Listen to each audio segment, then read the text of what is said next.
titillate the juices. You know what? Woo! Right now. Woo! Woo!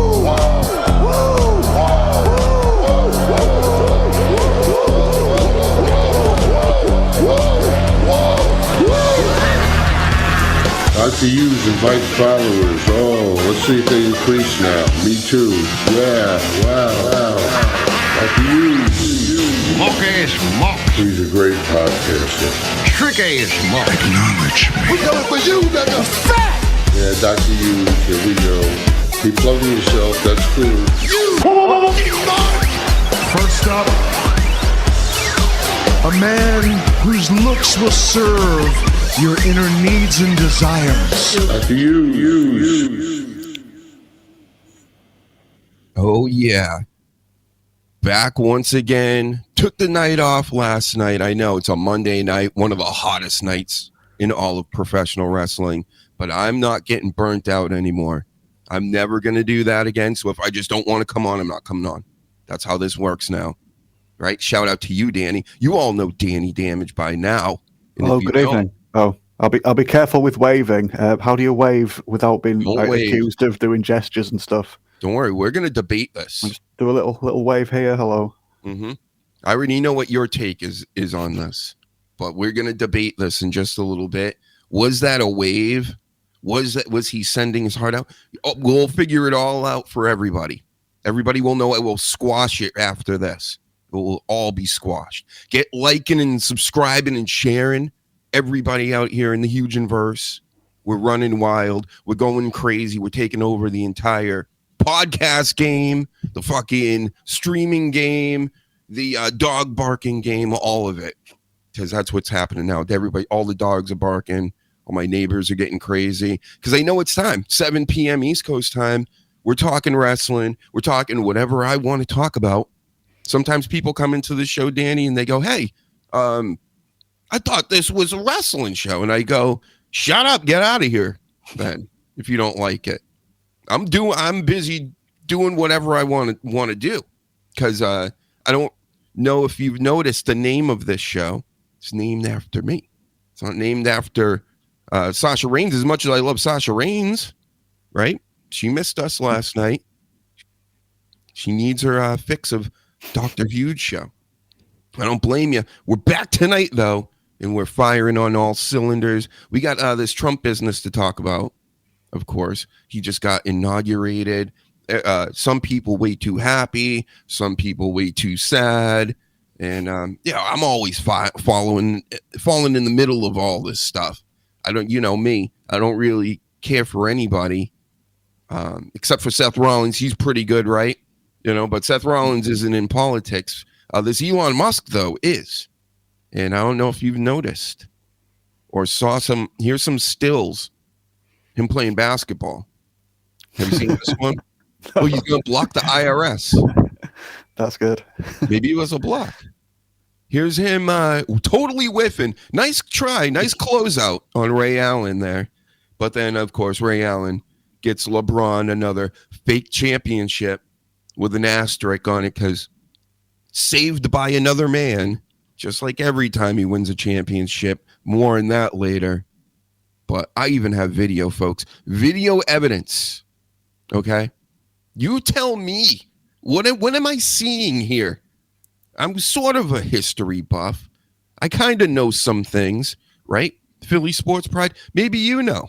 Maybe Reezy knows. Yep. The homies are all in the house. Like, share, subscribe. Send this to everybody on the internet. I'm about to show you one of, in my opinion, the funniest things of 2025 so far. I mean, did you like this before we even play the video?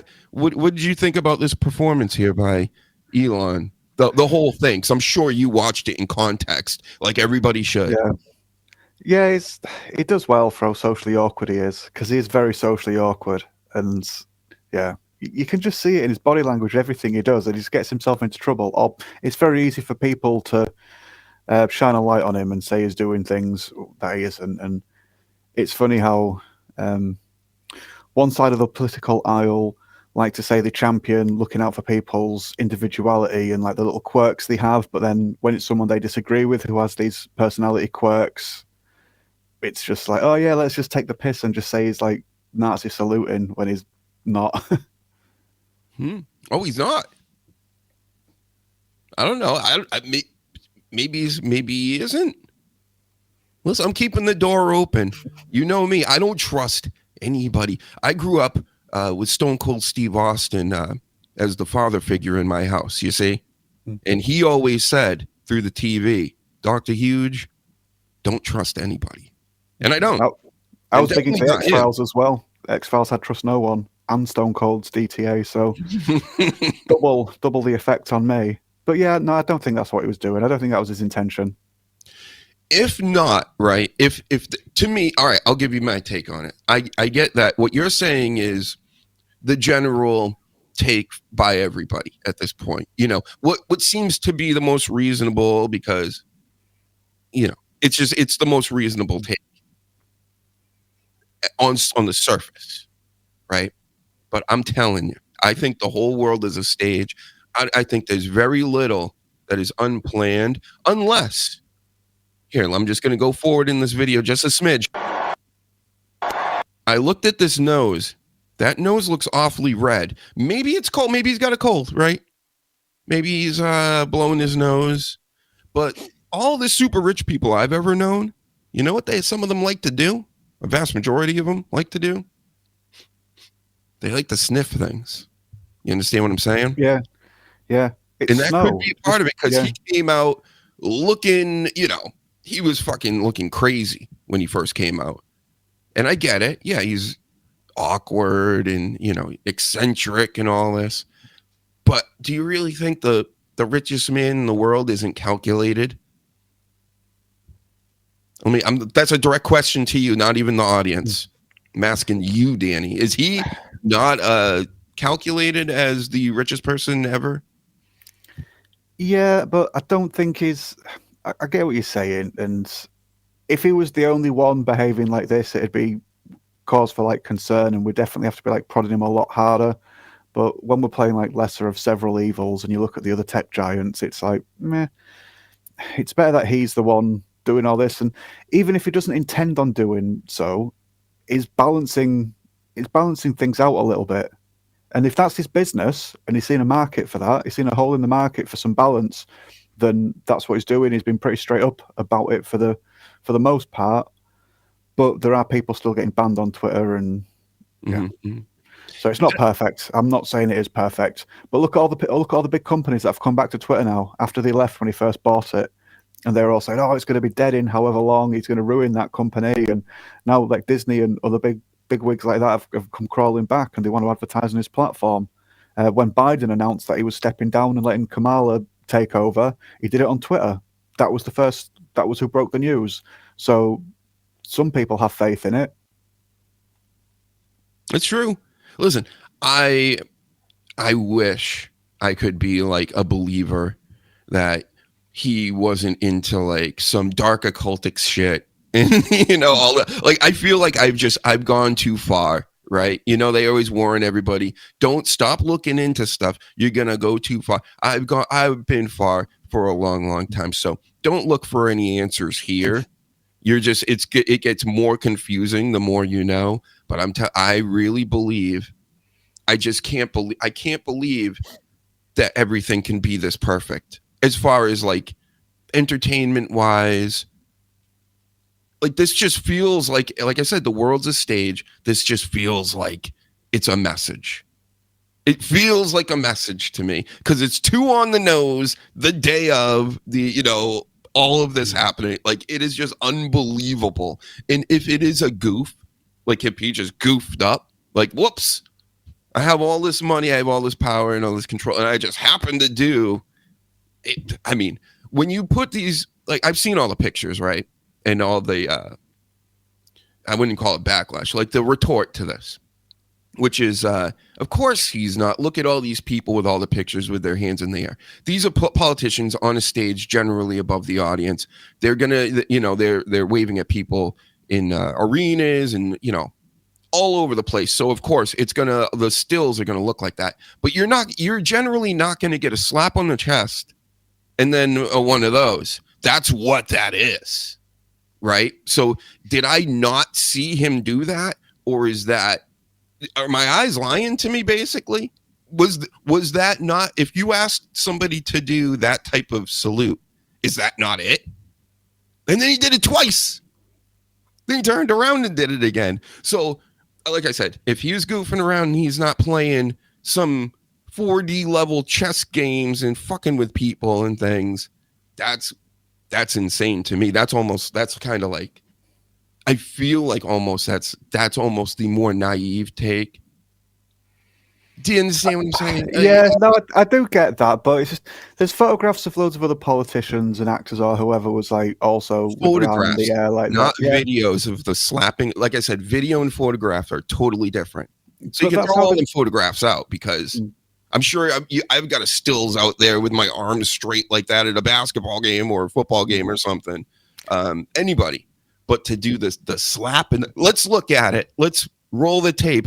Are my eyes lying to me here? I'm just saying. It's just it's crazy.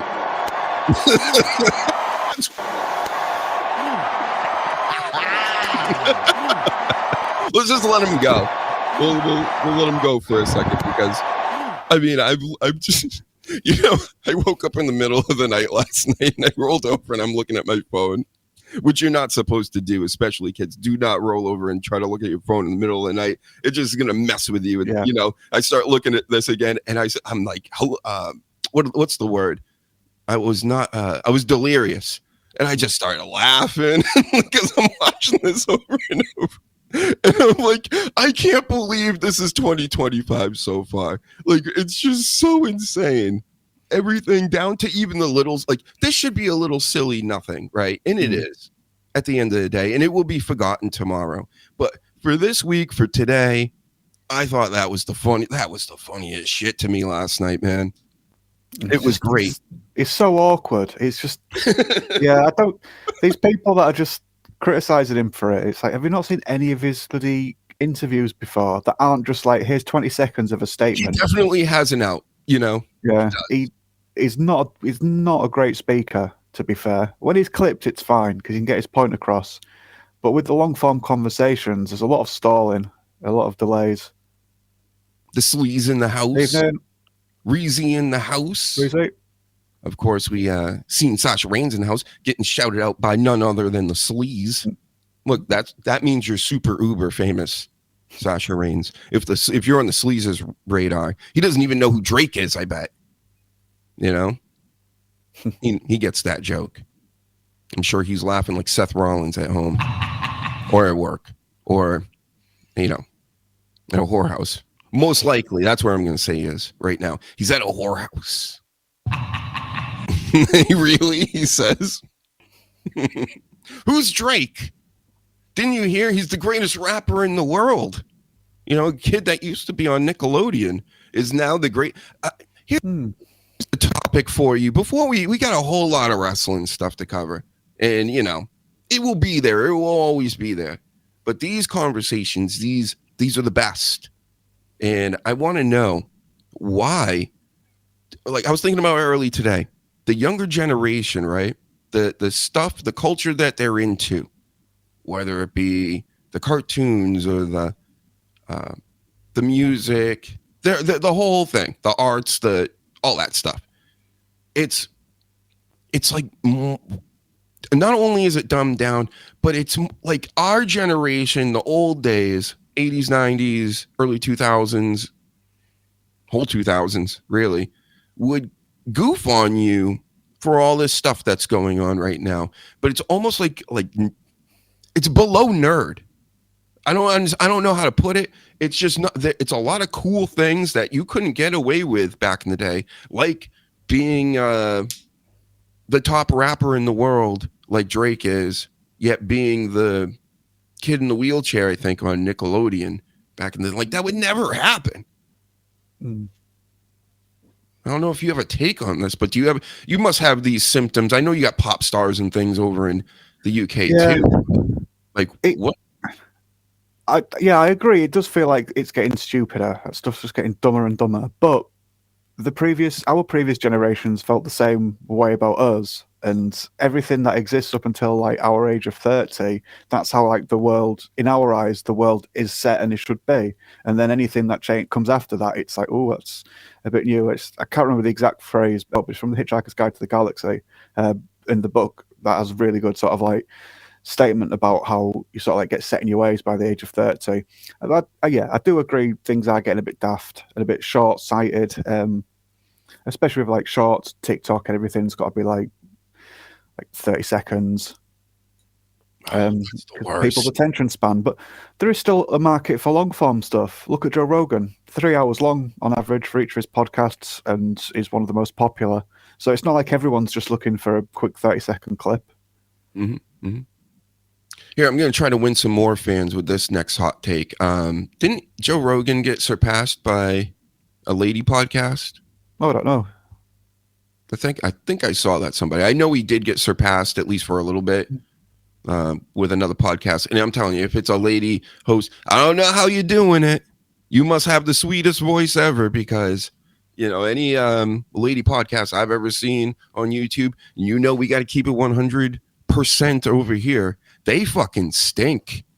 You know what I mean? Their voices, greeting. I'm talking just the majority, not all, of course. If she's enough people are listening to it, can't be that bad. Oh, wow. Have you ever heard of some of these lady podcasts out here? They're brutal, especially when they like to invite people. So there'll be like 10 people on the screen, all talking at the same time. It is wild. Stinks. I can imagine the noise. No, yeah, 10's way too many. It's just confusing, chaotic. 10. I can bring in 8 other people right now. Look at me doing math. It's quick. Anyway, hey, everybody, go buy my album.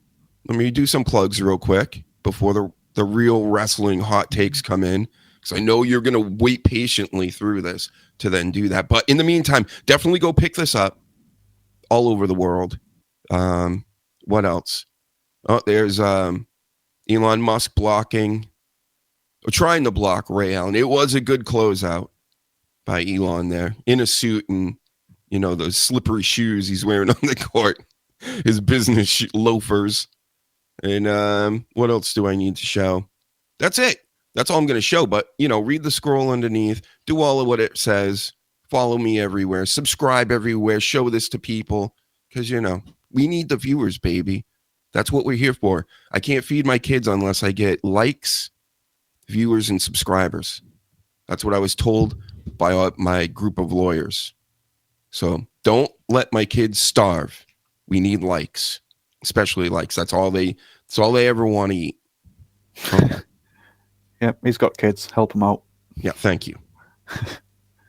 And here's something I'm coming up with. I'm going to conjure this up right now. I want this to happen. Let's do it. Let's have a little ritualistic Goldberg chant music. All right, Goldberg is going to get into the Royal Rumble. He's going to win it. Then he's going to go on, take on Gunther for the championship belt. And he's going to win it and squash Gunther in under 1 minute. I hope you're wrong. I really hope you're wrong. But it's WWE and it's Goldberg, and we've seen similar before. So who knows? I hope it doesn't happen, but it would never happen. If Vince was around, that could have happened. I'm telling you, I know Vince would probably try something like that and then let John Cena beat him for it, so it doesn't like hurt anybody else. That would it would actually make sense. And the thing is, I'm thinking about this stuff and I'm like, well, it would be horrible and everybody would hate it. But a lot of people out here, that's a Vince thing. I'm kind of like Vince in that way, where I get what he's doing. He's trolling the audience. This is a never-ending story. So really, it's not the end. Like the good guy or whoever you want can always win it another day. But when he used to get people like crazy online, it would be this kind of shit.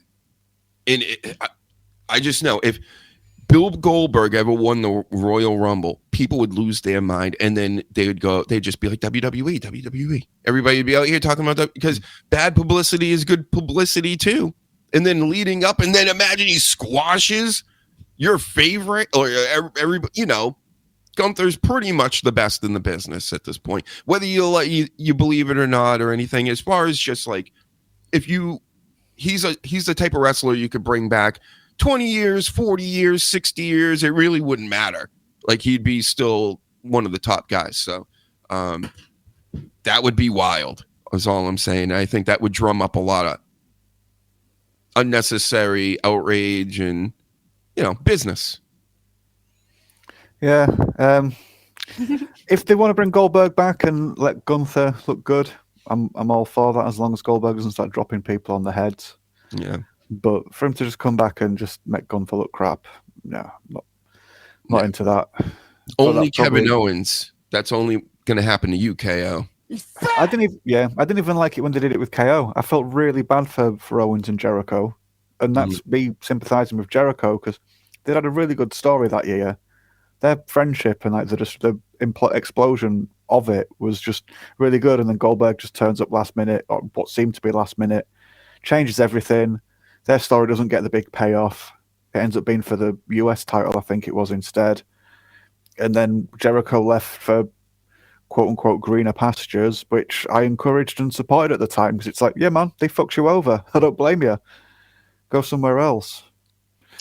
But yeah, I didn't think Goldberg would squash The Fiend, because they were trying to push The Fiend. So it's like, what would make The Fiend look really good? If he could beat the unstoppable Goldberg. But no. Who's the How other about one? this? What do you think if Bret Hart comes out and gets involved? And he can like screw it up for Goldberg. Hey, that's what I would do at WrestleMania. If you're going to do this Goldberg Gunther deal, you have them fight at WrestleMania, of course. Then you have Bret Hart come out and Cattle prod. One of his legs, or Cattle prod.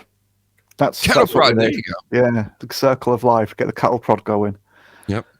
A super kick him right in the head. Get your receipt, Bret Hart, at this year's WrestleMania. I don't think Bret's. That's the only problem. I don't think Bret could come in and do anything remotely physical in the ring anymore. Even if it was just one, I think he's a little bit beyond that now, sadly. Mm-hmm. Maybe he can hit him in the head with a baseball bat then. Oh yeah, maybe he can swing something like that. Mm-hmm. But Goldberg's still a pretty big, intimidating unit of a man, so I don't. Yeah, if he just came running at you, you'd want to get out of the way, even if he hurt himself. Look at this. Sasha Reigns says Mick Foley is rumored to be in the Rumble. Wow. What? Wow. Hey, never say never. Yeah. I suppose, yeah. It's not Christmas time anymore. Well, he's got his Christmas room. Just leave him in his Christmas room. We don't need to see any more Mick Foley. I'm sorry. You know what? You know me again. It's like the beginning of the show. I barely talk politics, and if I do, it's not like I have a side I pick. But Mick Foley, his politics, they stink. It's the shits. His politics stink. So that's all I have to say about that. So if you got the same politics as him, sorry. I guess yours stinks too.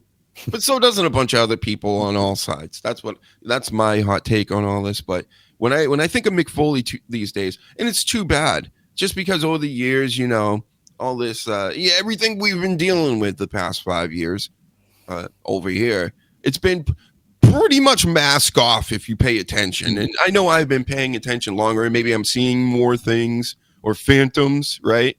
I don't know. I've been right about a lot lately, and I'm saying, you know, if I've been right a lot, that must mean Mick's been wrong a lot. And it's not against Mick. I met him as well back in the day.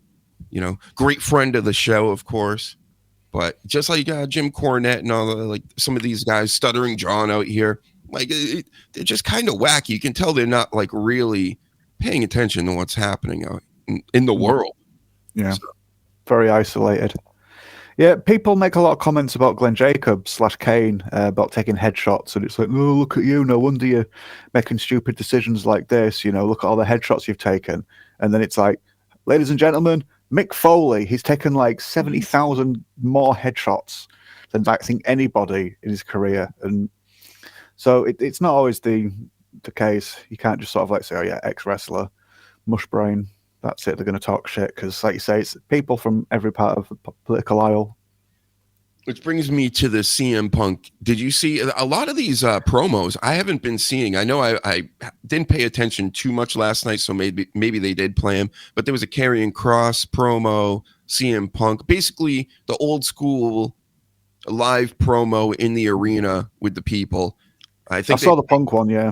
I watched that. I just looked it up online, but he talks about Hulk Hogan, the brother dude. Yeah, and he says he's going to throw his dusty ass over the ring. What, brother? Cheap pop. I've been very supportive of CM Punk in WWE, even though I disagree with a lot of stuff he says personally and politically. In the ring and on the mic, he's normally great. But yeah, the mention of Hogan was just cheap as fuck, and just, yeah. Thumbs down from me. Well, it's fine. It's a layup. It was just it was a layup for Punk. So of course he was going to take the shot if he could, and Royal Rumble and the whole deal. It would make sense to even mention him. Otherwise, it wouldn't. But he's just basically saying, and if Hulk Hogan, because he's the complete antithesis of Hulk Hogan. He's on one end of the spectrum, and Hulk Hogan's on the other. And this is what I'm saying to everybody about how this is all foolishness. I know many people aren't looking at CM Punk on the opposite end of the spectrum. They don't see it, right? Well, especially the younger generation. They can see the Hulk stuff. I mean, he's at the rallies. He's involved, right? It's very obvious. And even before that, with the N-bombs and the banging Bubba's wife and the kid, and we go on and on and on. CM Punk, you make it be like, well, he's a nice human being and blah blah blah. I'm sure there's a lot of other people that would disagree. Not everybody's perfect everywhere. I'm just saying, I think from what I've seen of the CM Punk, that he's full blast on the other end. So take from that what you will. But that's the Hogan stuff. I just thought it was just real forced, and attractive woman with microphone number 1. I've forgotten what her bloody name is. She's just there pulling stupid ooh faces, reactionary tart. I'm sorry, but no, it was just really it was lame. It was cheap mentioning Hogan because he knew people were already going to boo him. And then when he's just got not random bird, but mouthpiece bird stood next to him pulling faces and trying to pretend to look shocked. And yeah, it was too much CM Punk for me at the minute, I think. Can't wait for Saturday, though. You think he won't get booed in Texas, will he? With the brothers? We'll see. It depends who he's in the ring with. Do you think at Saturday night main event that what's going on here? Oh shit. What's going on? I'm on a different page and still not showing me it. Hold on. Oh, because it's gone. Damn it. I was gonna show Elon again.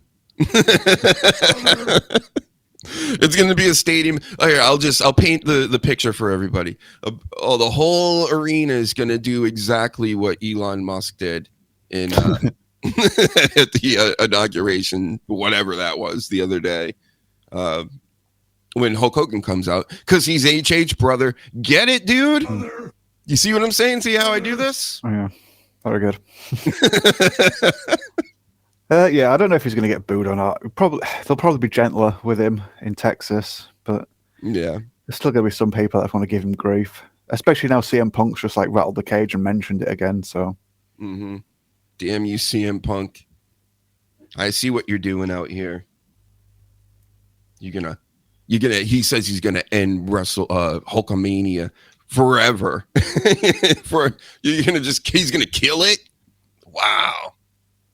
He's got a beer out. He's trying to sell beer right now, and you're gonna kill it. Damn. You know what? You should apologize, CM Punk, and I want you to do this. Get another tattoo of Hulk Hogan's All-American Beer Brother on your other arm. You know, like whatever logo that is, because I don't even know if there's a logo. Sure, there is one. And put it on your other arm for Hulk Hogan, bro. And then all will be right. We'll let this go. All the Hulkamaniacs that you just disrespected by saying you're going to like kill all of us, essentially. Stinks. Yep. Corey Graves situation. It's still going on. I know we touched on this some, but it's coming around that it's really about Wade Barrett, supposedly. A lot of people have been saying this. I don't believe it, of course, when in his own words, you know, I'm not famous enough for my own job. That's Pat McAfee, bro. Oh, the other fella that wasn't in wrestling before. Sorry, I've forgotten his name. But yes, yeah. Because he was like a pre-existing name, so it's like that's a famous person in the sporting realm, and then obviously Pat McAfee's a famous person. So yeah, you'd think it was at least one of those two, but yeah, that's surprising that if it's about Wade Barrett. McAfee, I so want him to like blow an ACL like on that announce table. Just imagine him yeeting one night, everybody, you know, Elimination Chamber or something. They give him all the best stuff. He'll be at WrestleMania, and then he just jumps on the table like a little off and slides off. Maybe there's some baby oil left over from his Diddy parties or however he's getting into the business, and he just like slips and pops that Achilles, you know, a hamstring. I mean, the wrestlers get to do it all the time. Why can't he have one of those? You know, he's out there doing the yeets. That's what I do now. You're not allowed to do it anymore. You're out there, you know, dancing to the Shinsuke Nakamura music. Yep. I hope you tear a groin. Do a full fucking split right on the announce table by accident, and then just that groin just goes flying into the front row with that guy that always holds that, you know, flag that I still don't know where he's from. How about that? Keep going to every show showing that you're from a country I've never seen in my life. You know, you're so cool. Oh, it's red and black, I think. I don't know. Looks pretty similar to something I've seen recently. Maybe a flag that should be behind this guy blocking shots over here. Close. It was close to it.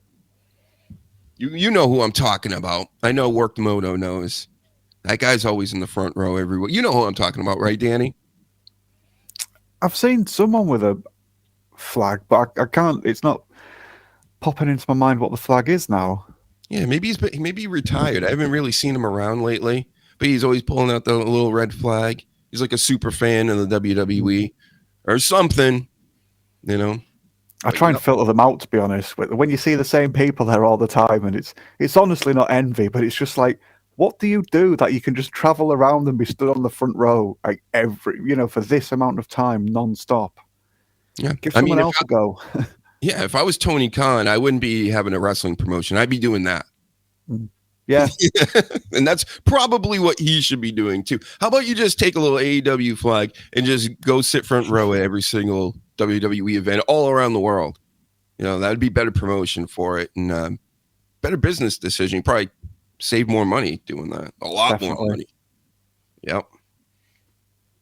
So Corey Graves, you know, these people with these flags and stuff in the front row that follow him everywhere like they're the Grateful Dead, that's family. That's his family, okay? And WWE, you're going to take that away from Corey Graves?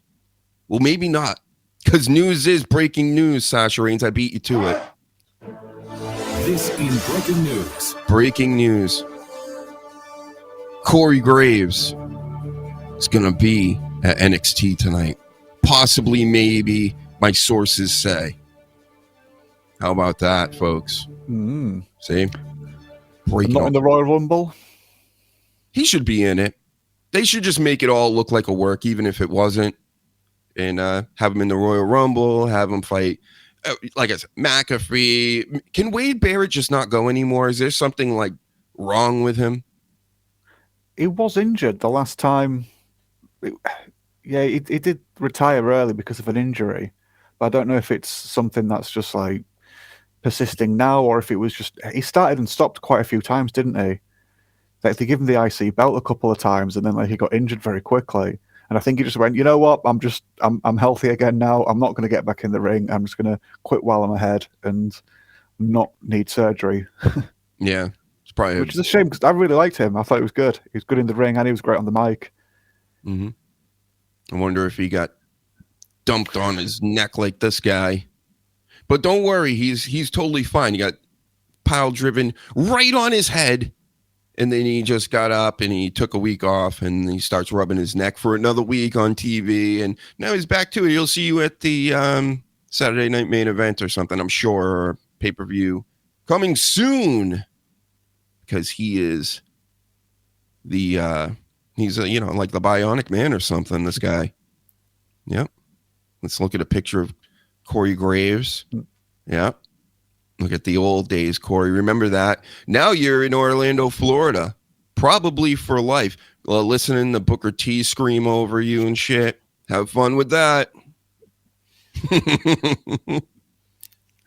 He does get excited, does Booker T. Very excited. I like Booker T, though, especially as an announcer. He's like perfect. Perfect. And then he's got his own wrestling promotion. He's bringing him, Roxanne Perez and all these other people. He's like killing it, like as a post wrestler guy. Yeah. Like that's the way to do it. I mean, Seth Rollins right now is doing pretty well for him. So a lot of these people, they all have wrestling schools, which is funny. I mean, I guess they are pros. Why not? And what else we got here? So here's some just random news, and I thought this was funny. I've been talking about this for years. All these team-ups, the WWE, TNA, the AEW, and New Japan. Well, New Japan looks like their promotions are going to all get together and create a super promotion called United Japan Pro Wrestling. And it's what took you so long? Now, because honestly, I haven't paid attention to any of it for years. All the Japan stuff, I know a lot of it can be cool and this and that, but there's like Noah and DDT and this and that. And I'm just like, I don't care. I got enough over here that I got to keep up with, like 20 hours a week.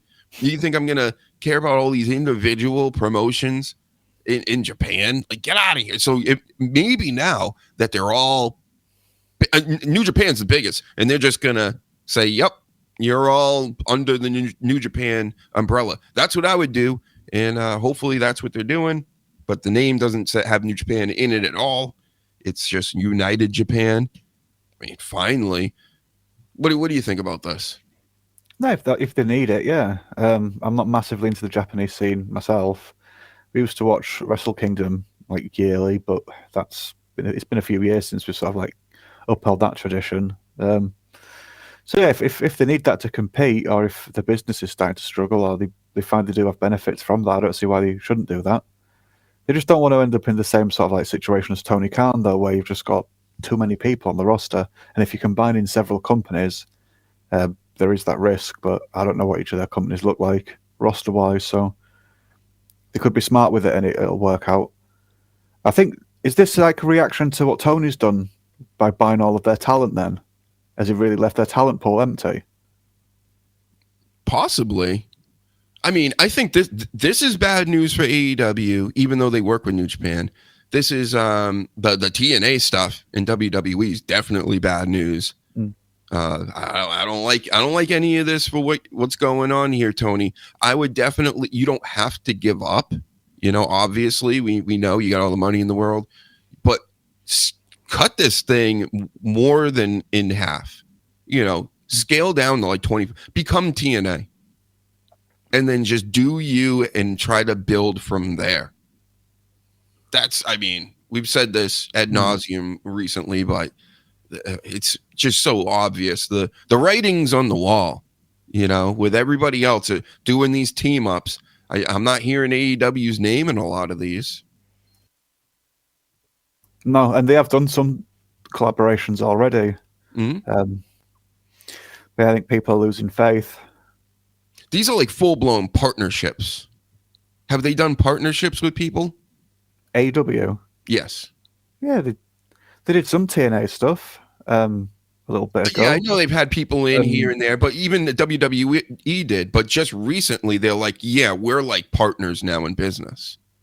Like Forbidden Door is Forbidden Door not considered? Oh yeah, that's true. Like an annual guaranteed partnership.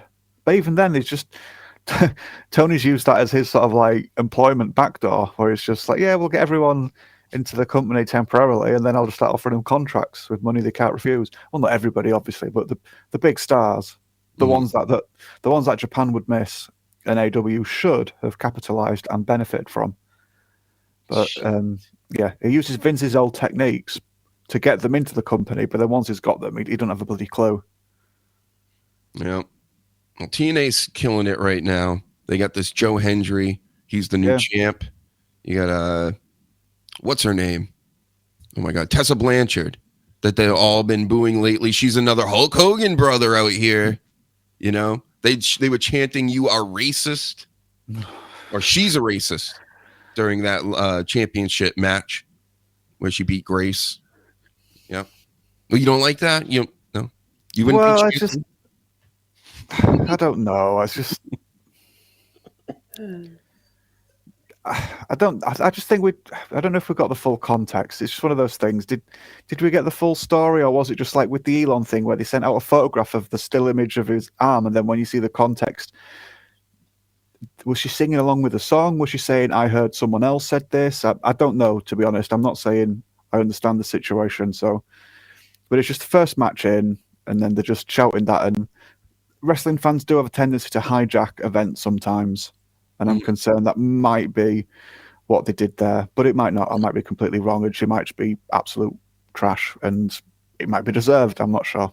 No. You know, the best chant ever is "Twist of Fat" in TNA. That's all I know. The best response to crowd behavior ever was Cesaro going into the crowd when they were playing with that fucking volleyball, that beach ball, and just popping it. Just charging in there, grabbing it and popping it. That was one of the best things ever. So now we're looking at Jordynne Grace possibly showing up at the Royal Rumble, coming into WWE, which she should. Big Mama Pump. She's like looking, I'm telling you, I don't know. I like the middle version of Jordynne Grace. Like she looked more like Rhino, yeah. I remember when she was, she was pudgy at the beginning. She was a young, pudgy girl. I remember, I know her whole career, expert analyst, journalist here.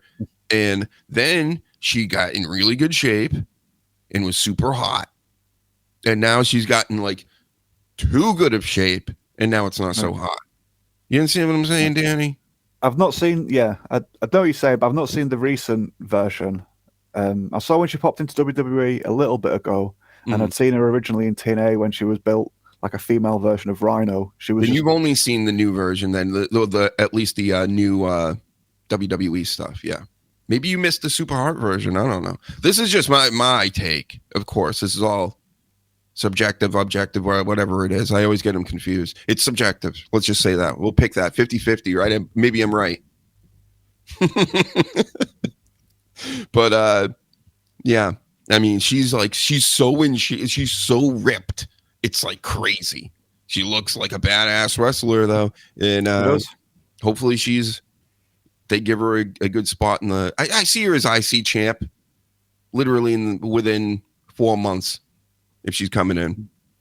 But yeah, and my other last take with Miss Jordynne Grace, who I think is wonderful and one of the great lady wrestlers of her time. But Tom Brady's got the same exact voice. I've been listening to Tom Brady do football games this season. And Tom Brady, you sound like Jordynne Grace, bro. What's going on?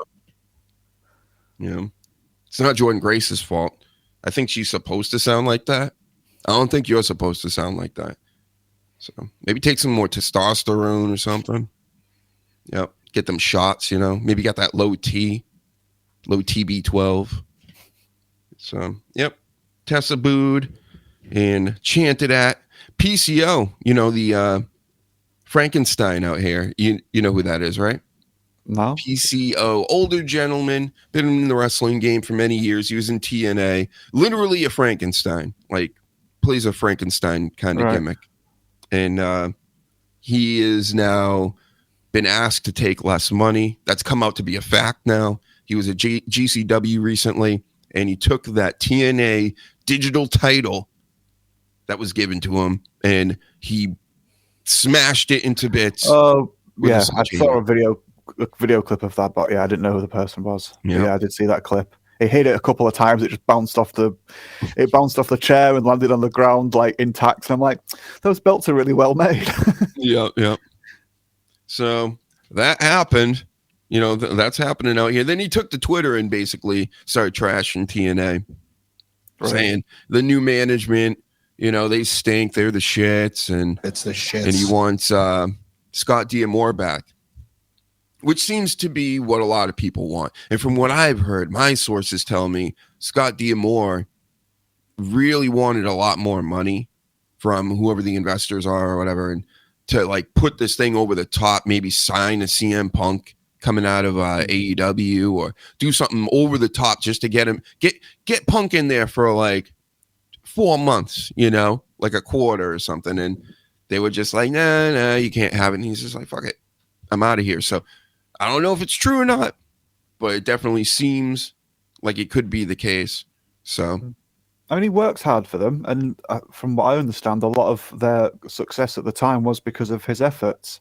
And it wouldn't be the first time that they've got a bigger star and done something with it. I know Christian isn't everybody's cup of tea, but I really enjoyed Christian's run in TNA. It did sort of like give them a bit more of a serious sort of like serious tone. The same goes for Kurt Angle and Samoa Joe. They had some really good matches.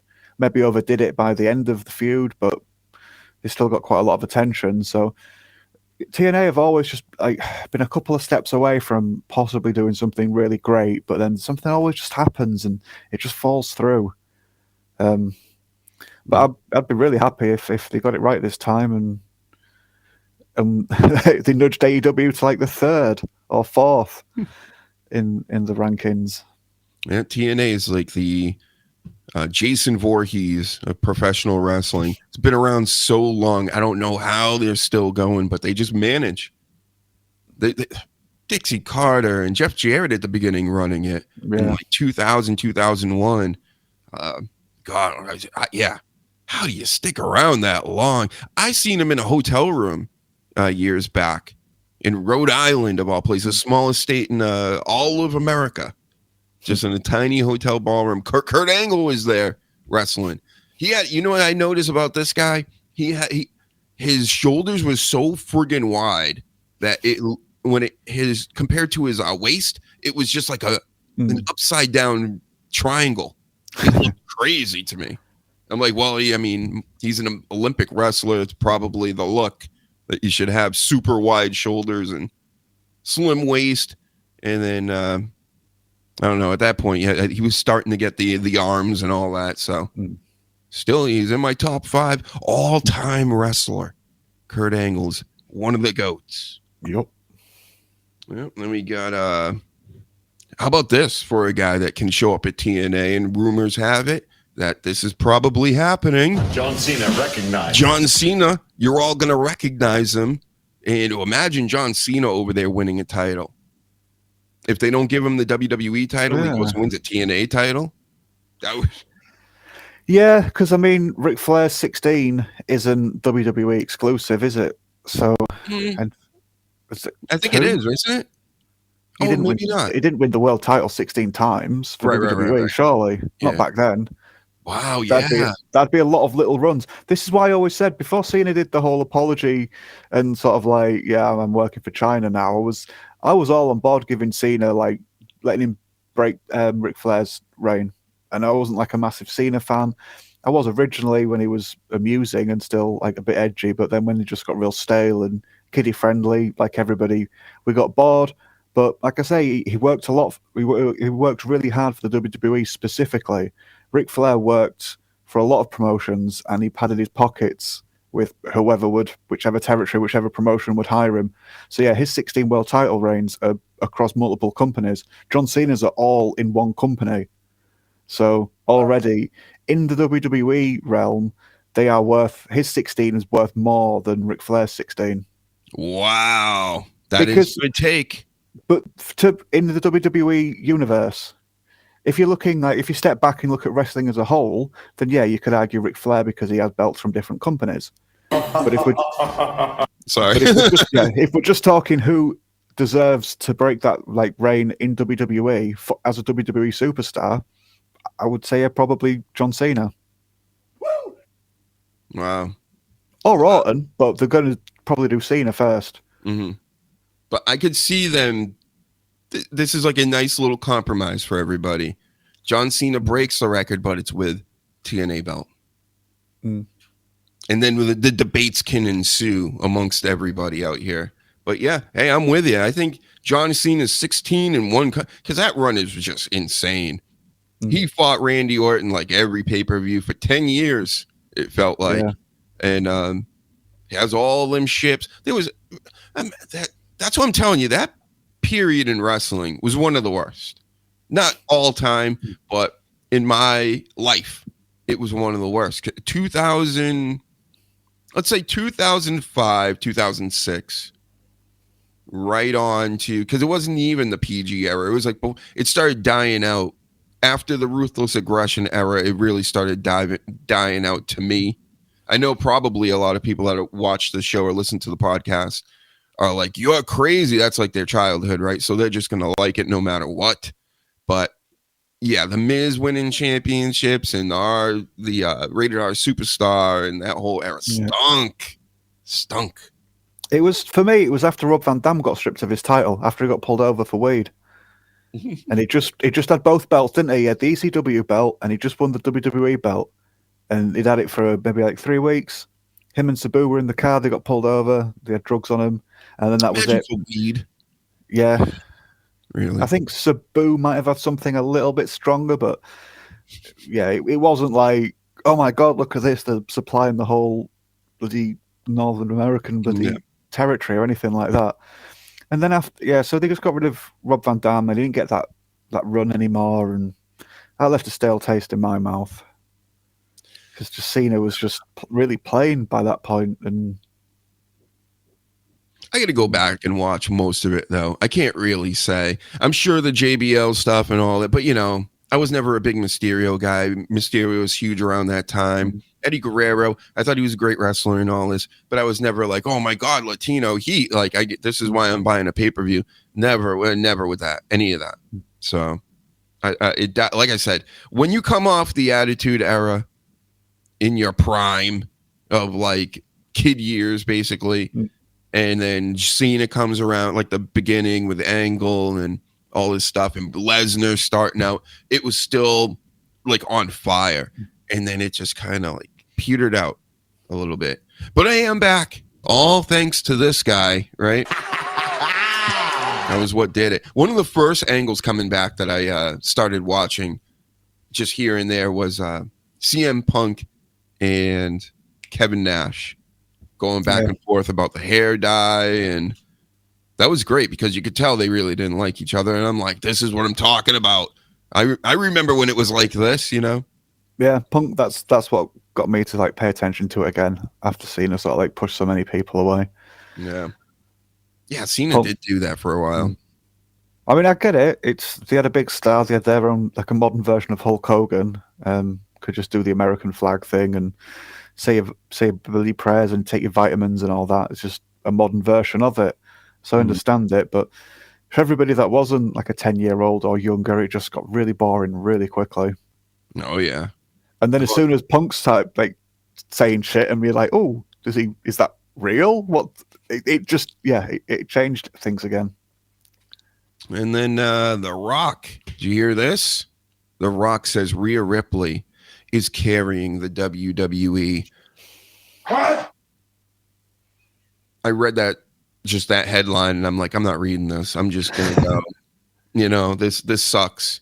She's carrying the. Remember when I did a story with the Sleaze on, a month back or so, where The Rock was telling people that hey, you paid money to go to the movie theater, so if you want to sing, go ahead and sing in that movie theater along with the movie.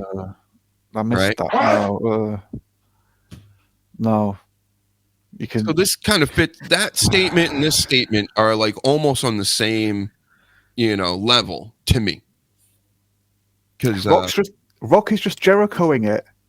Everything that Jericho does in AEW, where there's a new talent or something fancy, something that's trending appears, Jericho manages to attach himself to it somehow. And The Rock is doing the same fucking thing. He's just a lot bigger, and he's just got a lot more sort of like weight behind him because he can use his current sort of like Hollywood status. But I don't think he's doing as well as he wishes he was. His last few films haven't like done anything amazing, have they? Or am I wrong with that? Well, he's about to come out in Moana or whatever, right? Or is that already out? I don't know. I don't keep up with any of that stuff anyway. Yeah, Disney crap just got a pre-installed audience, really. So many people will just buy it anyway. But I think he did a Christmas film that didn't do very well, and that took a while to come out. And there's all this talk of him having problems with between Ryan Reynolds and Vin Diesel and The Rock and Oprah with their charitable efforts, where they like didn't send the money, or no, they were pestering people for money, and then people turned around and were like, "You've got loads of money. Why don't you send some money?" That was me. Yeah, but a lot of people sort of like give him both crap for that. So he came back to wrestling, tried to sort of like get that wrestling fan base that made him sort of like reinvigorate him, but then he upset him because he just tried to ruin some WrestleMania like booking, and then he's come back and he's trying to be a good sport about things, and it's just no, just fuck off, just done with you now. I'm sorry. I used to be the biggest Rock fan, but no. It reeks of, like you said, just kind of wanting to be there around the next big thing, and it's just cringe. Everything's cringe because I think Rhea Ripley's cringe, and to circle back to what I was talking about earlier. It's not like the dumbing down so much that I know everything's being dumbed down. It's that like the cringe shit out here that people of our generation that were teenagers that were into like cool. Remember, you wanted to like cool things, right? But now it's almost like they've been preached to their whole life that anything you like can be cool, right? It's like, no, not really. There are some certain things that are just like that. Like Rhea Ripley coming out and being the shits on the mic is cringe. The kids like, what do we want to talk about? They like that. They're like, oh man, he's going to come out and say, what do you want to talk about this week? This is going to be awesome. It's just like, what? Just because the part of it doesn't matter if it's good. You said something earlier about Vince. But yeah, to some people, any attention is good attention. And if people can come and take over the show by chanting along or singing Seth's song or doing Cody's "Whoa" or the Mexican wave or "You are racist" chants or the volleyball beach ball thing, they'll find something to do it. Or just standing there with the belts. Someone stood there on camera, front row, looking at the hard camera with a pretend "I've just bought this from the shop" belt. It's just like, you're not there to watch the show. You're there to try and be the show and to take from it. And we used to just like get 15 minutes of fame when like TV was like the main thing, but now everyone's got the ability to cast the television idea themselves. It's just people don't know how to turn it off. They don't know how to turn that mentality off, and it's just you can't enjoy stuff. Oh my God! I'm just saying.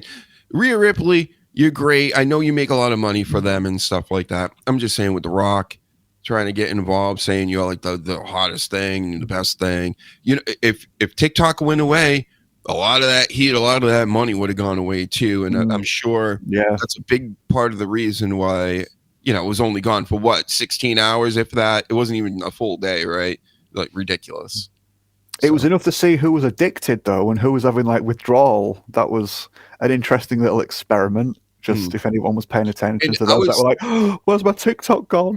Yeah, and I was thinking to myself, this is the greatest advertisement ever. Imagine if you were told to shut down your whatever for a little while, for a day, and you would now be talked about not only for the past couple of months and leading up into a crescendo, but now it's bad. It went away for so short, like right before Trump was going to get in, which everybody knew was going to turn it over. Again, I'm smelling the work. I smell works everywhere. I don't believe anybody. I don't believe any of this stuff. It's just too perfect. This worked too perfectly for TikTok at the end of the day. Them taking that time off got everybody talking about it. You know how many times I've seen that picture that it's over? That, you know, that I'm scrolling through Instagram, Twitter, didn't matter what I was on, and it's just everything was TikTok. And I'm like, wow, they just fucking knocked it out of the park with this one. That's how I think. You know, I don't use this brain on this show that much, right? If you've noticed, otherwise it'd be more than 40 fucking people in here. Get liking and subscribing. Share this. What the fuck am I doing? I'm dropping all these jewels in front of all the swine out here, right? Biblical terms. And the least you can do is hit a button. Thank you very much. Talking about scripted stories, but their works, I get all the works. I'm telling you, Danny, there's something up with, go watch that salute by Elon a couple more thousand times. And you might, you know, because you repetition for emphasis and brainwashing and stuff. So, yeah. I am amused at how now Trump sort of like saved the TikTok thing. So those who are having like withdrawals, who are usually like screaming and getting upset about Trump, it's too perfect, now have to sort of like almost be thankful because he's saved their thing, their toy, and he can give them their fix again. I think that's funny. That's a bit poetic in my opinion. Don't forget it though, and it'll just be a case of what have you done for me lately, rather than what have you done for me in general. But they'll soon be screaming at him again and be like, "Oh, your face is too orange this week." Hitler used to drink water too. What a bastard! Snoop Dogg, this guy making music videos, deleting Trump. He's making IG videos, you know, saying you guys are dumb motherfuckers and blah blah blah.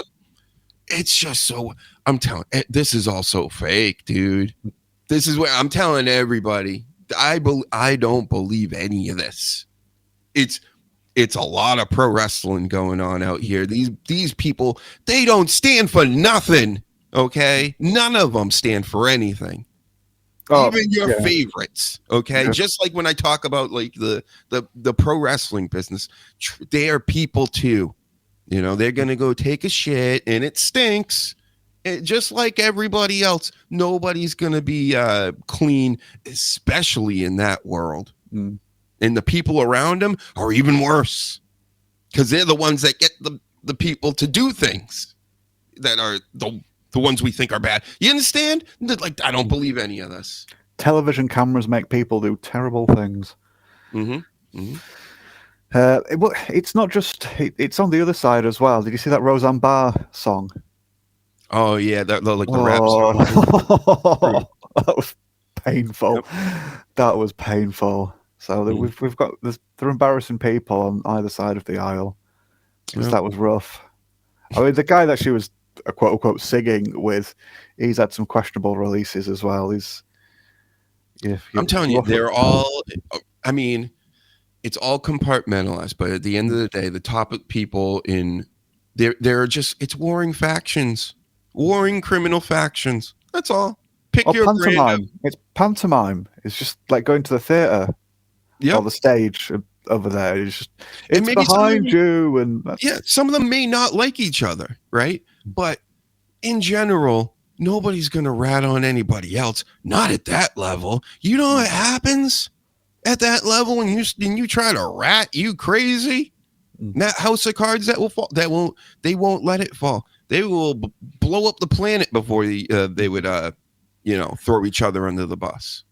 He'll get invited for a nice little trip on a boat. That's what will probably happen. Yeah. And never be seen again. Get Epsteined, right? Because we all know he definitely, that was just, it was exactly what the official story said. Or YouTube TOS. Yep. I'm never going against that story or any story that you don't want me to go and talk about. I'm not going to touch on any of this YouTube or X. Sorry, Elon. I I'm just speculating, merely speculating, in my opinion, allegedly, that if it's up to me, bro, you wore the Baphomet warrior outfit to Halloween, took all your pictures, made it your Avi for almost a year or something, and you think that I don't think that you're up to something? I think you're up to something. You see? Maybe you just really like the Tenacious D video. Maybe you just really like that Tenacious D devil. Well, there's a lot of coincidences. There's like, a lot of coincidences. Could be. Could be. Well, thank you for coming on, Danny. We've said it all about just about everything. I even have more notes I can save for Saturday. Cool. We got Saturday night main event this Saturday night as well. My goodness. Before we go off, how about this story? The Alley Cat injury. She got messed up, bro. I believe that's how you say it. That's not how you spell it, Alley Cat, but it's Alley Cat. I remember her from Rocky Mountain Pro Wrestling. Me and the Sleeves were actually watching it one night in the chat, and we're pumping it up, and we're like, "Oh man, yeah, look at this Alley Cat," and this and that. And people are like, "Oh, she's got a boyfriend." They're like, "Whoa!" And because he's a wrestler there too. So I didn't see this. What did she do? She's in TNA or wrestled, maybe not TNA, a GCW pay-per-view they had recently or something like that. Always at the Hammerstein. They keep mentioning that lately. But she snapped her leg was just like totally fucked. Sid Vicious style? Yeah, it was bad. Like that, right? It was just like it was over here, like it looked all funky. On X2, it gave a sensitivity preview. Right. So you had to like click through it. I did because I'm the man. I'll have a look for it later. Yeah, go check it out. So get well, Alley Cat. It was a gruesome injury, like the Ray Phoenix with the arm deal. Yeah, that was nasty. So who did the 450 off the ropes through two tables and just landed? Oh, who the hell was that? It was one of the young lads in AEW. Oh yeah, they had some bad ones, dude. The two brothers, I think. The Daddy Ass's kids? No. No, I can't remember. But yeah, it was a 450 off the top rope through two tables, and I think they did like a 450 or a Spanish fly or something, and just the way he jumped, it's like that was never going to end well, ever. Mm-hmm. Yeah, that still looks disorientating. I love the crowd in the background in this picture. KO's face, you can barely see it. He's squinting, but I hope I don't kill him. Yeah. Did you? We haven't covered it, but I haven't mentioned it. I haven't spoken about. Did you see the Kevin Kelly comments about Tony Khan? No. Oh, what did he say about? I don't know how long the saga went, but I saw a tweet where Kevin Kelly was just saying, "Look, I wanted to get into like wrestling and be a commentator, but instead I get some billionaire son, a stuttering billionaire son, trying to tell me stuff over the headset, and then when he gets stuff wrong, he apologizes to me and tells me I'm great, but then just makes me do it all again or something like that." You'll have to look to get the full quote, but the general vibe is that he wasn't happy with Tony Khan micromanaging, and it sounded to me very similar to what people would say Vince was guilty of. So it's just another instance of the grass isn't really greener, and Tony isn't as dissimilar to Vince as he thinks he is. But it's a shame because I like Kevin Kelly. I thought he was good at his job. Yeah, he's always good. Didn't Khan fire somebody or suspend somebody for talking badly about AEW recently? I think it was like in another promotion, but it was with AEW involved. Yeah, it was some story out there. I didn't look into it too much, but I'm like, well, I can totally see that. I wouldn't be too happy if I had somebody like on my airwaves talking shit about me, right, in my company. So I mean, I get it, but at the same time, again, you gotta have thicker skin out here with all this stuff, and hurting people's jobs is not necessarily the way to go. No. Doesn't make you look great in the end. But we killed it. Oh man, we got stuff to talk about. this Saturday. Yeah, you'll be appearing, of course, Danny Damage, the Sleaze, Young Reezy. I could get a bunch of people on. Who knows? Maybe I'll have 10 people, like one of these lady podcasts. We'll all talk over each other. It'll be great. Get liking and subscribing, everybody, right now. I know you've been sitting there listening to me say this all the time and you've never done it. Well, this could be your first time ever. Show that you're a brother, dude. Press those buttons. I could be live tomorrow night at 7, Thursday. Definitely, I plan on Friday before SmackDown. But like I've been telling everybody lately, I am not burning myself out for nothing, okay? Unless I'm getting the big Pat McAfee money over here to do a better gimmick than he does, stealing my what gimmicks and things. That was all me, Pat McAfee. The toys everywhere. You know who did that before you? That's right, Dr. Huge, the innovator of quality comedy podcast wrestling. And, I just told you everything about real life stuff with Trump and Nazi salutes. And, we covered it all. I think we did it. Maybe next time the pyramids and much more. So definitely share and put this out to the world. Thank you all for watching. Thank you for coming on so late over in the UK. No That's problem. how Thank you. Oh, lost you for a second then. Just at I'm the back. end. Remember, it does this once a show. That was the Oh, one. yeah, that was you. I thought that was me. No, it was me, of course. Yep. So all hail. What are you saying? All hail, Pat. Oh my God, Philly Sports Pride. If you were on my screen right now, I would kick you off the show so fast your head would fucking spin. Don't ever say that again in my chat, or you're blocked. I will block. I'm blocking everybody that likes. Don't. The Rock should be president. That's a blockable offense, Sleaze. I'll let it slide because I know you, but don't let it happen again. And that does it. Go buy my album.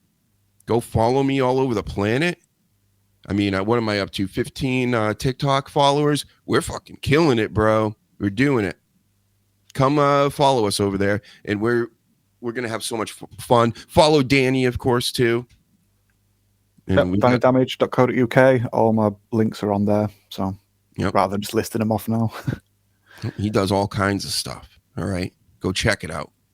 And we'll talk to you all later this week. Hey, this is Hoodlum. I'm from NWL, Rocky Mountain Pro, Ring of Honor. You can catch me anywhere on the internet. I am one of the biggest stars in independent wrestling today, and you are listening to the Dr. Hugenstein Show. Oh my God, I'm back. Been taking extra days off from this wrestling stuff, Didn't come on Wednesday. Didn't show up on how's my audio, by the way? Are we good out there? Can we get some thumbs up? Can you hear me? Am I hearing myself right now? What? Can you hear the what? We have a problem with this like every single week because technology, right?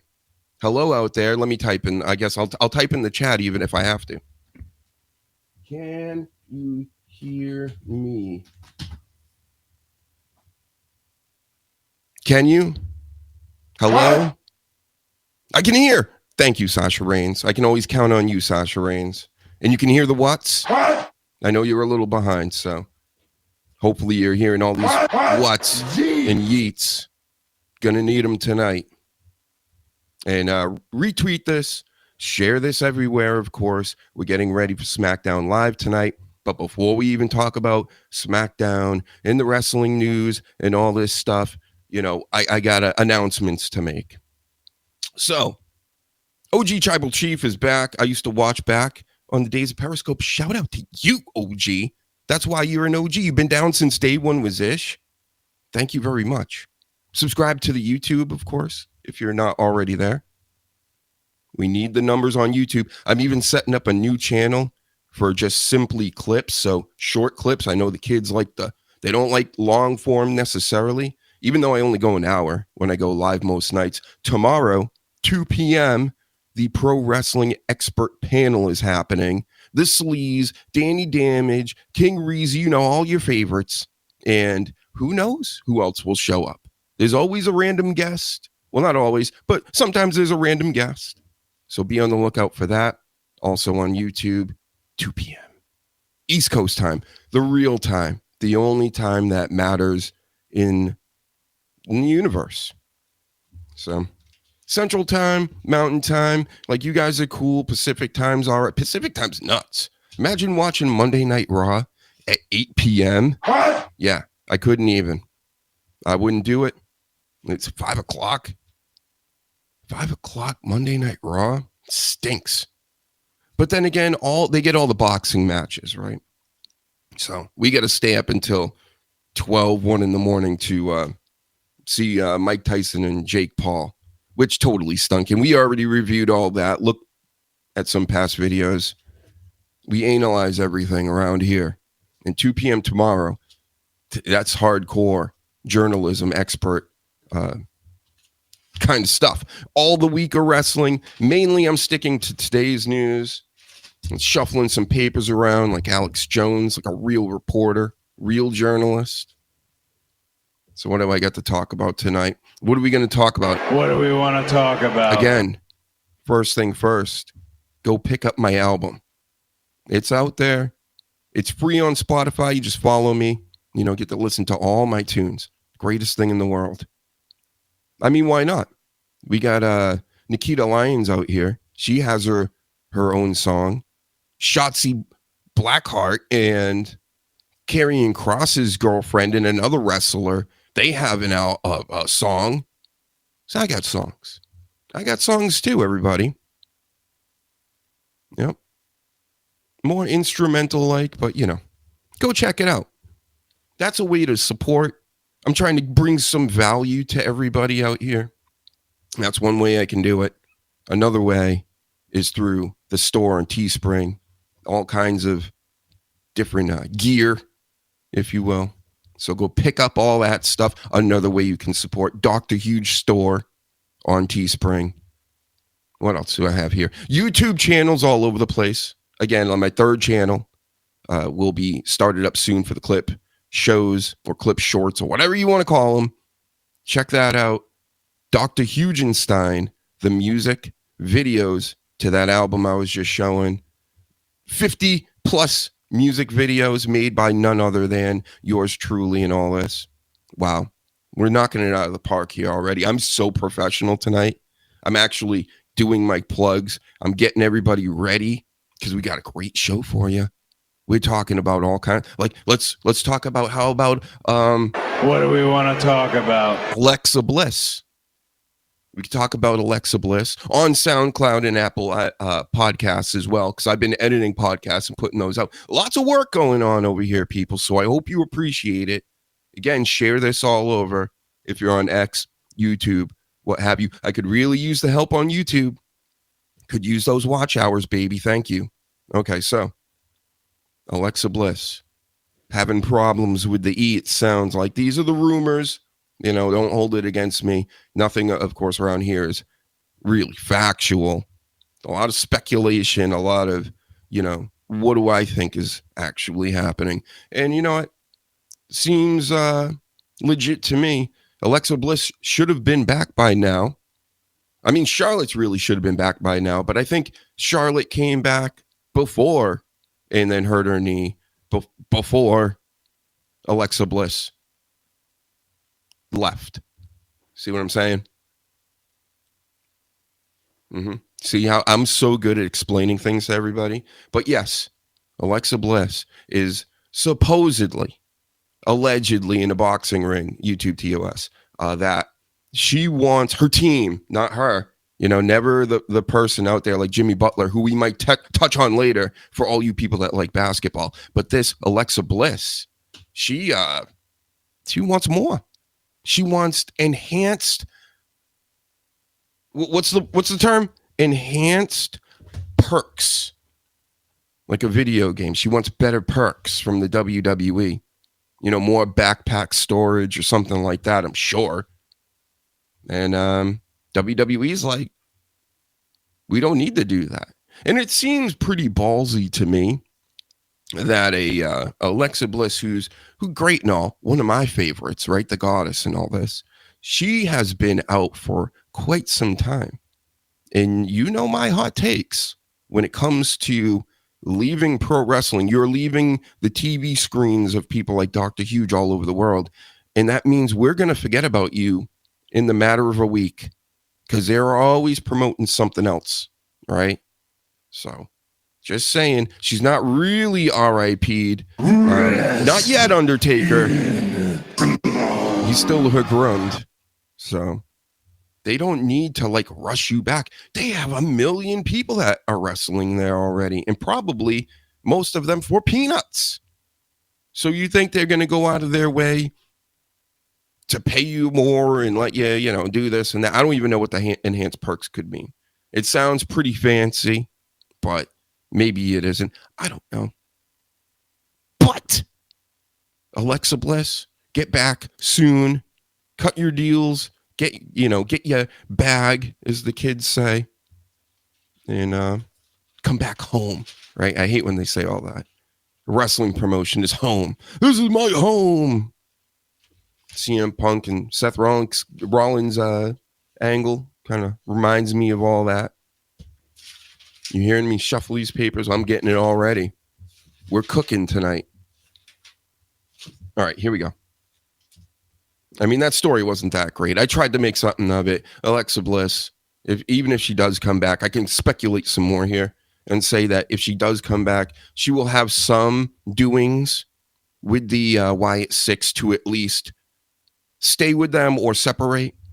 I saw her doll in the background of one of the screens. She was supposed to be coming back mid-January, supposedly, through the streets. That's what I heard.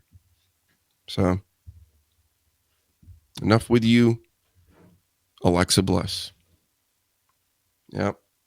So I've been thinking, Thursdays is not much going on pro wrestling wise in this side of town. And I'm thinking that maybe I could have a nightly or Thursday throwback show. Because I've been having a lot of questions, especially from pro wrestling from 2006 to 2013. I pretty much blacked that out. I didn't watch much of it at all. Of course, I know who The Miz is. I knew he was champion at that point. Rated R Superstar was big at the time. JBL, Mysterio. I know things about it. But the reason I bring this up is because I was thinking about why is AJ Lee so popular? I never got it, but because I missed her pretty much her entire run. And I know who she is, and I've seen her out here and everything. And I've looked this up on the internet. I've talked to AI about this. We discussed this. And I know AI is just going to give me the most generic answers to some of these things. And it even started out, it's always like positive, right? So they like her because she was good in the ring and she was good on the mic and she had a good character and it just hit on everything that you should be good at in wrestling. To me, she's maybe the old Roxanne, because Roxanne's like all that. She's good in the ring. She's good on the mic. She's good looking. Same deal. And all the other people in the message boards from back in the day. Coach says AJ Lee is the shits. The shits. Like, that's pretty bad. And you know what? This might be a little bit of like a nostalgia thing. These 20-year-olds or whatever, 25, 30 even, they remember her when they were little kids. And, these 80-year-olds out here. And they think back and they're like, oh, that AJ Lee was... You think back and you think they're greater than they were. You know what I mean? But that's what I'm saying. We need to get back to maybe doing a Thursday show where I watch all this stuff in succession, because I don't go out of place. We're going to watch all this. And maybe we'll have our own, because I don't have any Thursday night wrestling in my area on TV. And of course, I know that I'm not watching AEW all that much. I check in here and there. I watch some highlights here and there. I'm keeping up with storylines. I know who the people are, analyst, journalist over here. You know, I know what's going on. But I'm not watching all that Dynamite. I'm not watching all that Collision. Rampage is gone. Thank God. Like, Collision is already a WCW Thunder. It's already the shits. So having a third, you just need another hour to tack onto that? No, thank you. And then the deal with Cinemax. The kids call Max these days. They're just shortening everything up. Yep. And Max, I don't get that. I don't have that either. So, and I'm not going out of my way to watch more wrestling. 5.5 hours between Raw and SmackDown alone. Friday night's a tough one. I mean, even tonight, we're going to go through some of these matches. Are you guys really invested in this stuff anymore? Like, you're going to watch 3 hours of SmackDown tonight and you don't have a podcast, or you're not a blogger, or, you know, you're not invested in this thing or trying to be monetarily wise or whatever. If not, you must be a kid, and that's fine, and that's good, and I would probably be doing it at that age as well, but that's a lot of time to be watching scripted fights. You know what I'm saying? You might want to allot some time to other things, even video games. You're like, just change it up. I know it's all mind-numbing horse shit, but let's because there's so much content, guys. This wrestling stuff. We got Speed. We got NXT. I couldn't even watch NXT this week. NXT is like one of my favorite promotions because I'm so, it's way over my head. All this, I'm like underwater with all this pro wrestling stuff because there's too much of it. And like I said, of course, I know what's going on even in NJPW to an extent. But now they have several leagues. They're all coming together and forming another league.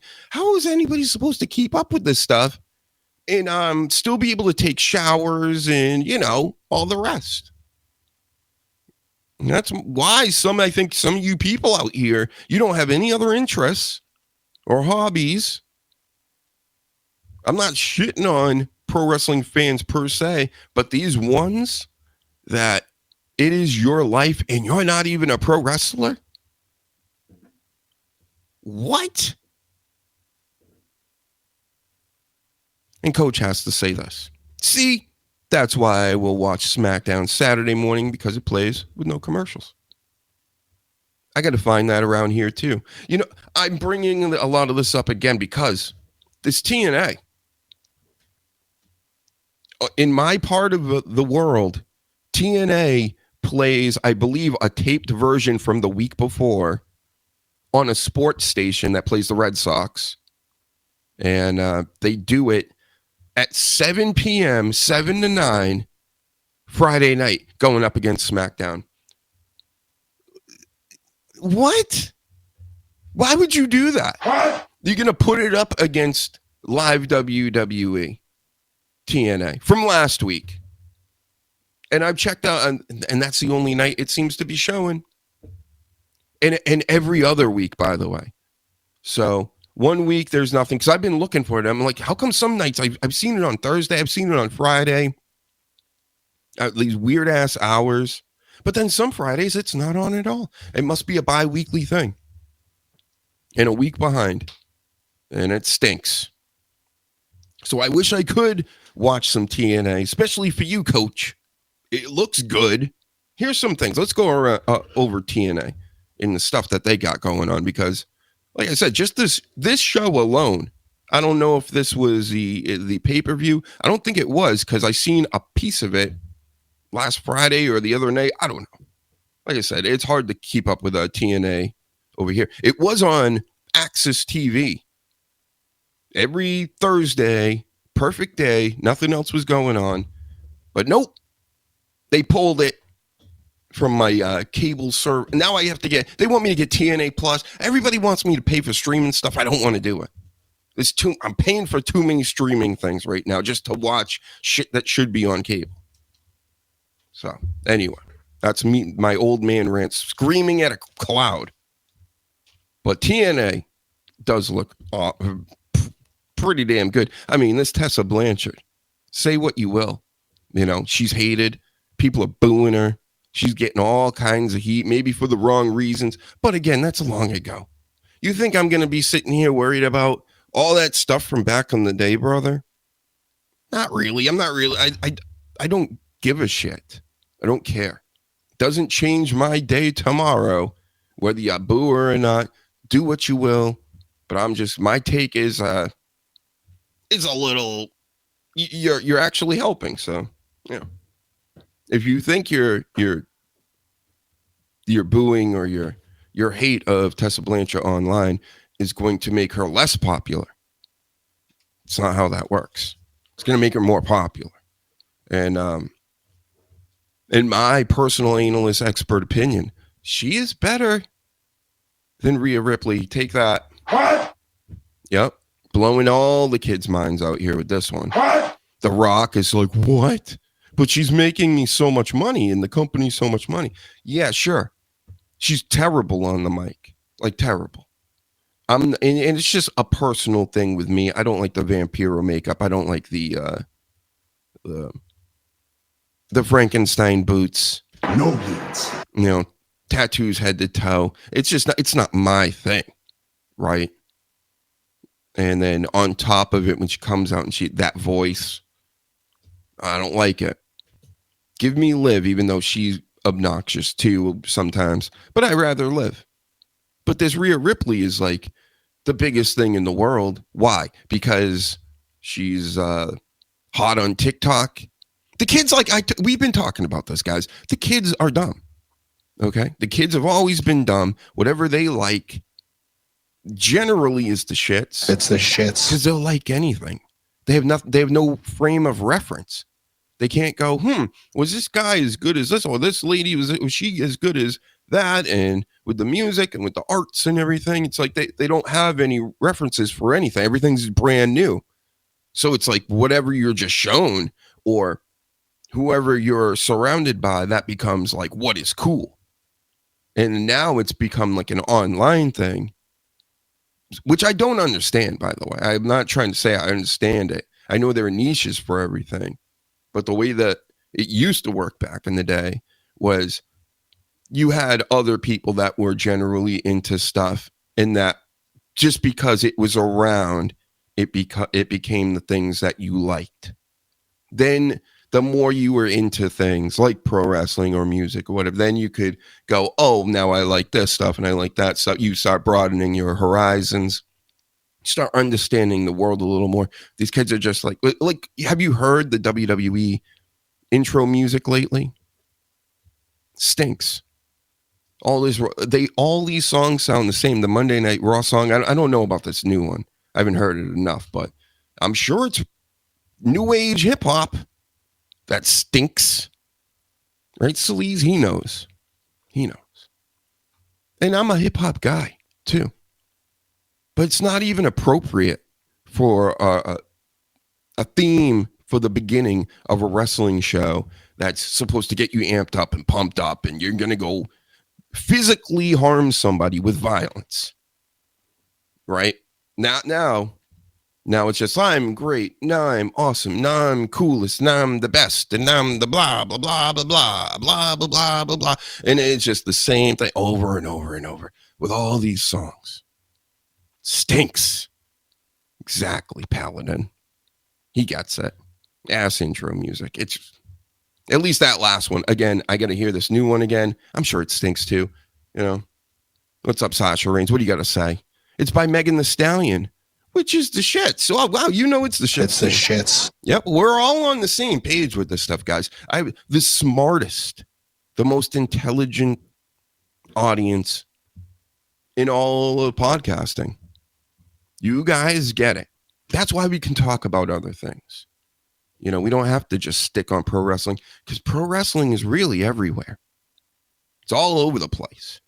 It's been in this politics stuff for a long, long time. And I know just even saying politics makes people go, Dr. Huge, but isn't this a wrestling show? Isn't it what you're supposed to talk about wrestling 24 hours a day for the rest of your life? No. That's not what this is. It's whatever the fuck I want to talk about. That's what a good show does. If you try to just shoehorn shit you don't care about into something, nobody will care. That's right. Dropping jewels on the children again. Your music stinks. And talk about what you like to talk about. So when Cody Rhodes is like, what do we want to talk about? It's like, you're cringe. I want to talk about how that's fucking cringe now. Right? Travis Scott is the new Raw one. Oh.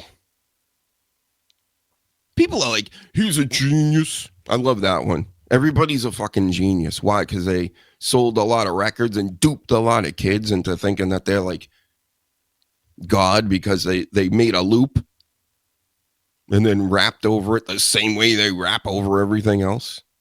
You know, Biggie Smalls. And I'm sure, and this is, I'm not actually, I think Biggie Smalls was, he was Diddy. He was a Diddy, if you know what I'm saying. Tupac is a Diddy, guys. I'm not even saying my generation's better to tell you. Ain't none of that. It's no hate.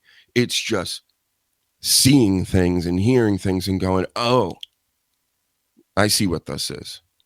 You know, these corporate products. Travis Scott being a part of Burger King. The reason why I bring it up all the time is because it's hilarious. It's like Snoop Dogg out here at 100 years old. Just, he's always on my TV. Always. It could be sports, politics, wrestling. He's in the Hall of Fame, for Christ's sakes. Like, this guy, he will never leave us. Like, what is this? Who is he eating babies with? Is it John Cena, maybe? Is he out there eating babies with you? I love you. Oh, you're not John Cena. Where's my John Cena's? I propose you stop breaking rule number 11 of John Cena's house rules and take your feet off the furniture. Wow. It wasn't me, John. A lot of people violate rule number 40 of John Cena's house rules in the living room by forgetting to use drink coasters. Oh, shit. Well, I got you, John. Coastering up now. I wiped it down first. Your furniture will be good for when you never see it again, when you're on tour for the rest of your life, you know? Yep. Hey, Doc, who would you have this weekend winning Sunday's NFL games? If I was booking this week's NFL, it definitely wouldn't be the Chiefs because it's too obvious, okay? It would be like, all right, so we got Stone Cold, The Rock, Chris Jericho, and we'll throw somebody else in, anybody. My point is with the Rock, Jericho, Stone Cold angle, you know who won that? Chris Jericho, the Nueve. He beat Stone Cold and he beat The Rock in one night. As he's told me millions of times. And you, I'm sure, many of you watching right now. Jericho told the whole world. Every day, probably still tells everybody. When he goes to like Longhorn and stuff like that, he starts, you know, pounding beers and telling everybody about how he beat The Rock and Stone Cold in the same night. And then he leaves his championship title or his ROH title there. And they're always like, Chris, you got to come back and get it. Or it's a whole thing with this Chris Jericho. You know, more on that later. We could talk about Chris Jericho for days. One of the greatest, one of the craziest still around. I don't know what my actual point was. Oh, the Sunday games. Yes. NFL. So we have the Bills and we have the Chiefs. We've known what's going on lately, right? The analysts, the people on the talk shows, the announcers, everybody's seeing it.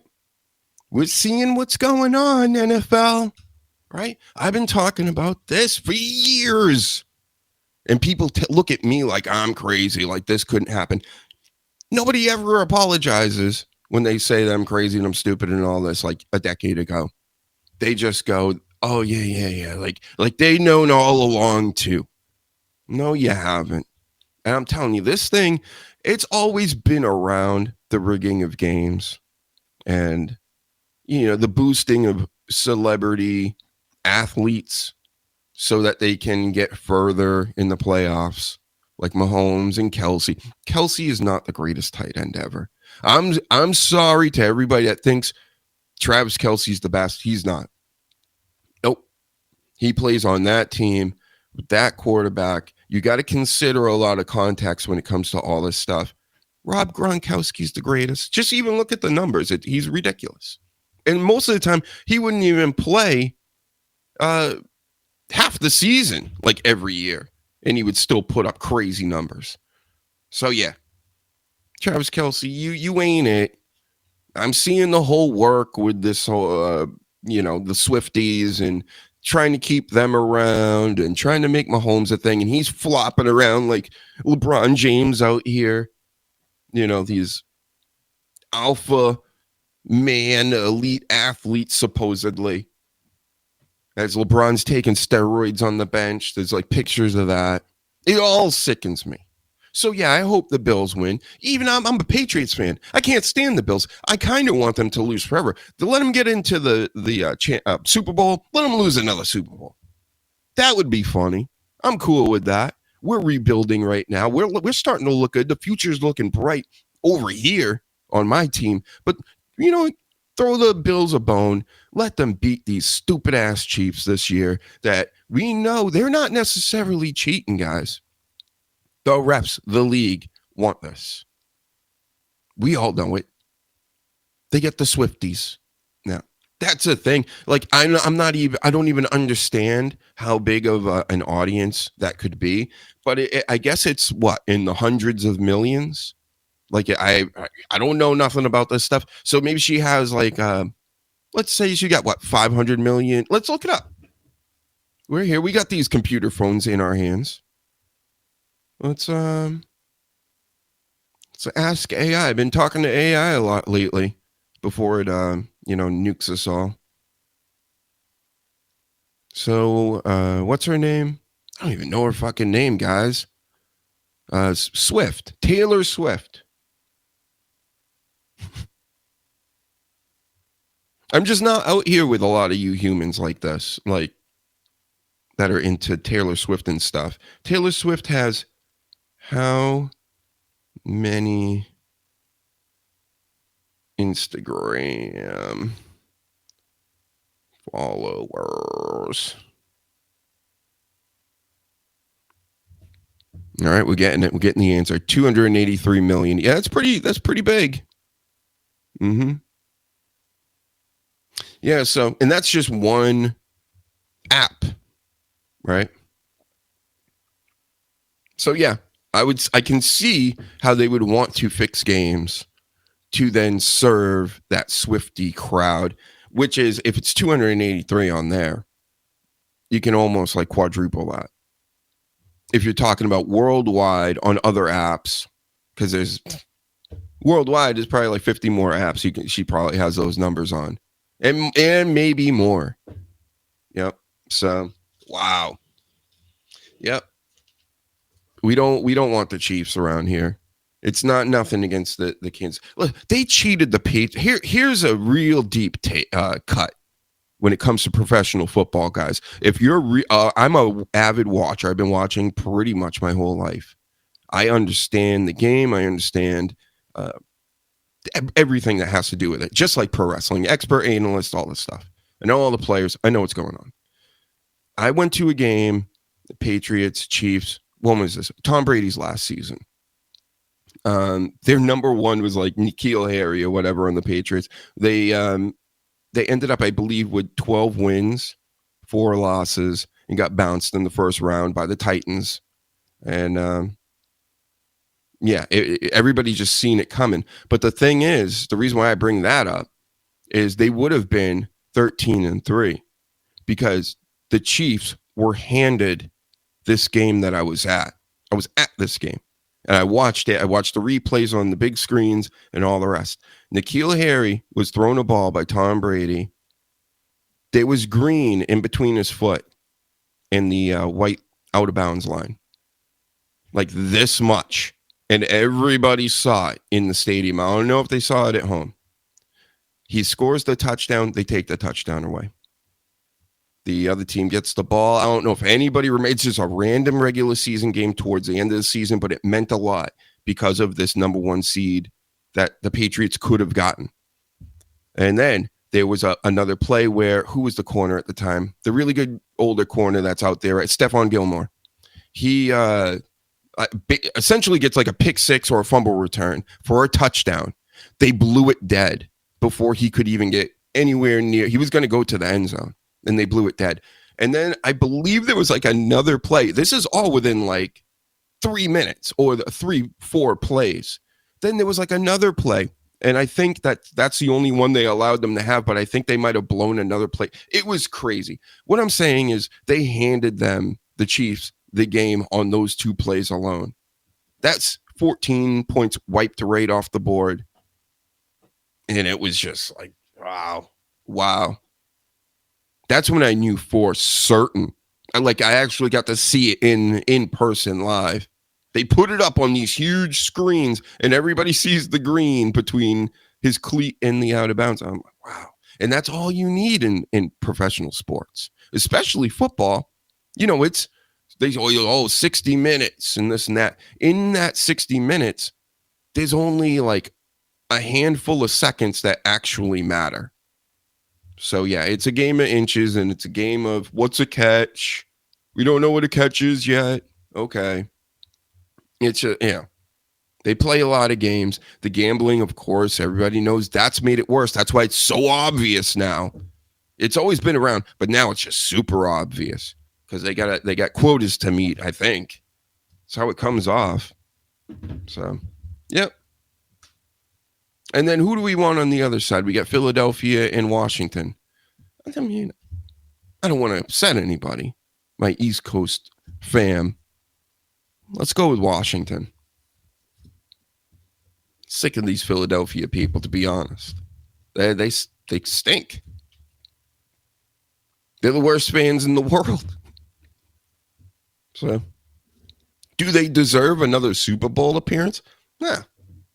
Nope. Give it to Washington. The Lions, man, that was brutal. The way they went down. Kind of saw that coming. I kind of did. I didn't put money on it, and that's how I bet on games. I've won more money than I've lost this season in betting on games. And it's not because I'm like this genius. It's like like I said before, I understand the game. I know the players. I'm looking who's in and out of this game. I'm trying to make sense of it at least a little bit. This week, I killed it with the Bills. Because Lamar always chokes at this point. He's always choked. So that was like a slam dunk to me. You mean I get the Bills at home and you're giving me points? To 0. Lamar, they had to have the drop pass by Mark Andrews, rather. But it happened. And I felt it right here all that last week. Same thing with the Rams up against Philadelphia.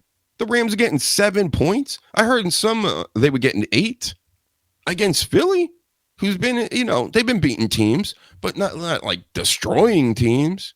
And the Rams are pretty good. So they covered. They killed it for me. So I know what I'm talking about, folks.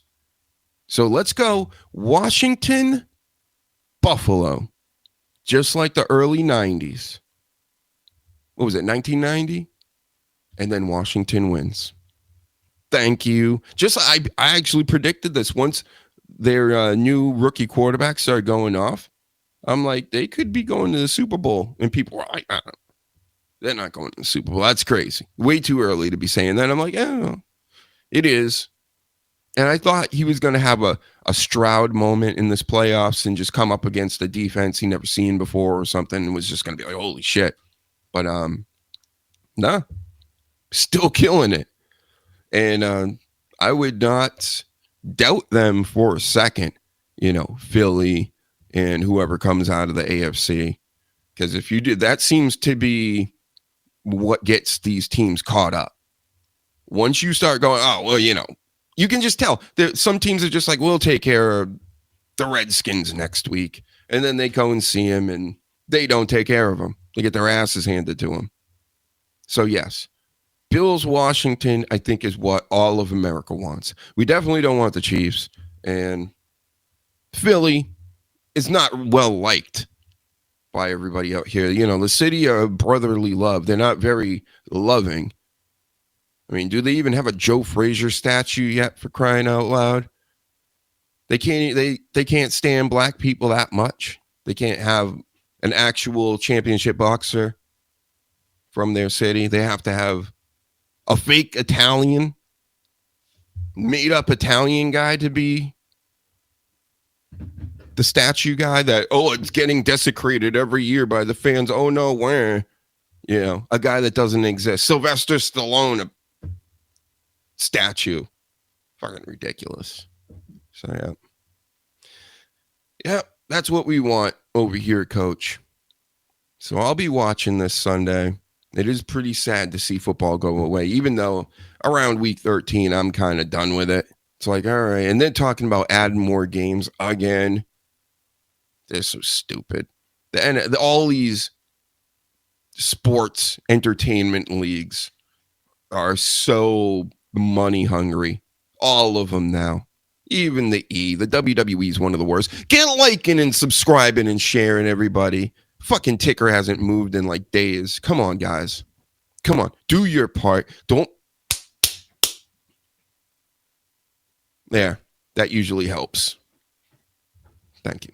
But yeah, they're stealing everybody's money. I'm just asking for subs and for people to press a button and go, hey, can you people over at X go to YouTube and press a button? And they're like, nah.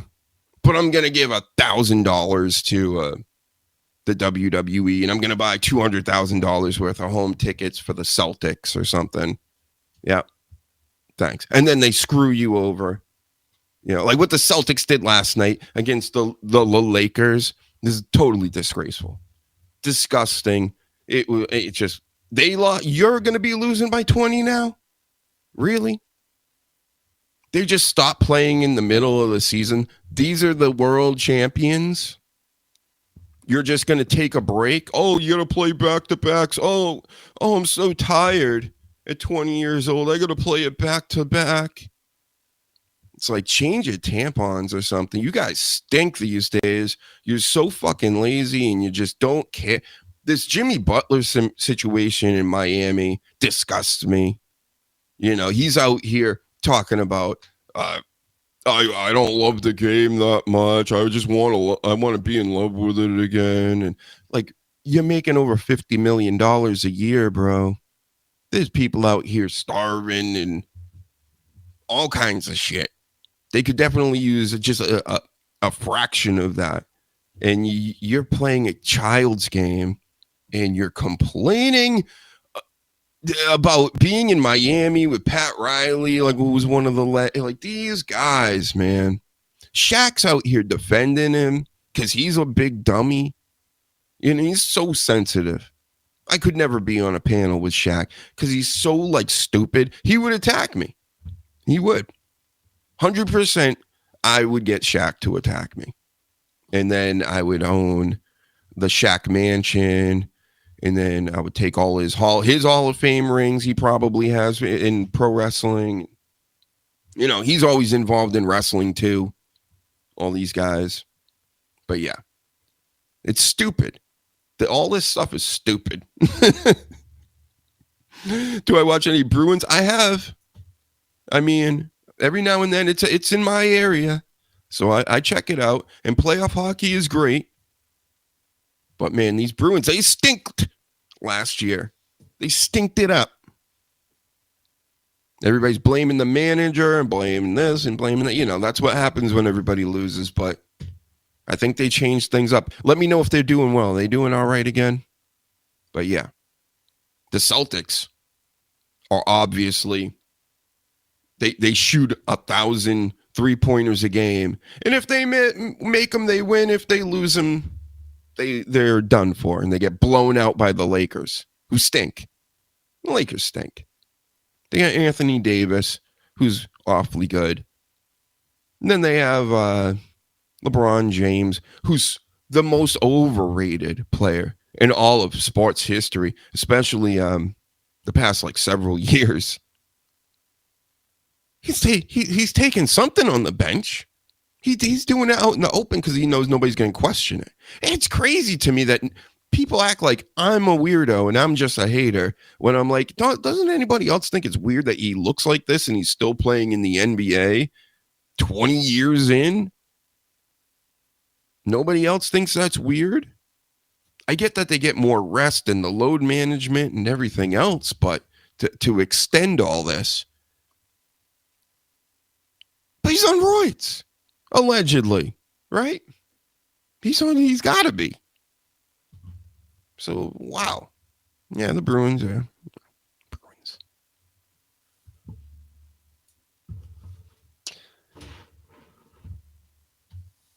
So upset by this pro sports stuff.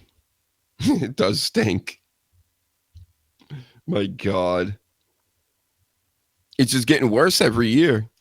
Every year, all this stuff, it's, to me, less entertaining. They think more, we'll just make a 4-point shot. We need more scoring. We don't need that. It's going to be, we're flying into garbage territory. I don't know if you heard about this new Captain America movie, but this is just another point to make with how the arts, if you will, and athletics, all this stuff is heading in a direction where it's just all dumbed down. Nobody wants any of this stuff. Nobody's asking for it. Just make things that people want. Make things entertaining. And WWE's been doing it lately, even though they could get a little more edgy. I wish that at least Raw on Netflix would stay like it was during the WrestleMania season last year, where there was some, you don't have to go overboard like The Rock was with the cussing and everything, but just more bloodiness, maybe outside the arena, and more personal attacks. Because there was a time where people were actually questioning what was going on around that WrestleMania storyline. Like, just do that every week. You can. You don't just have to do it for a small season to really pump up a big show. You can do that all the time and make your show like really crazy big. Even bigger than it is now. So just an idea. So, yep. Tessa over Rhea. We're coming full circle around all this stuff, but back to Tessa and Rhea, right? One of my hottest takes, because I know everybody. I'll post it tonight on X. Let's see what everybody thinks about it. Maybe I'll be called every name in the book. Who knows? But yeah, TNA is kicking ass. They got the Hardys. The Hardys went up against Moose and JDC. Who's JDC? I thought I knew. That's why I wrote JDC, unless that's his name. Anyway, Fraxium was over there from NXT with the Rascals. This is why I want TNA. This is why I want to watch again. I know Ziggler's there. Then Hendry and Cardona. I actually caught the tail end of this match, and it looked awesome.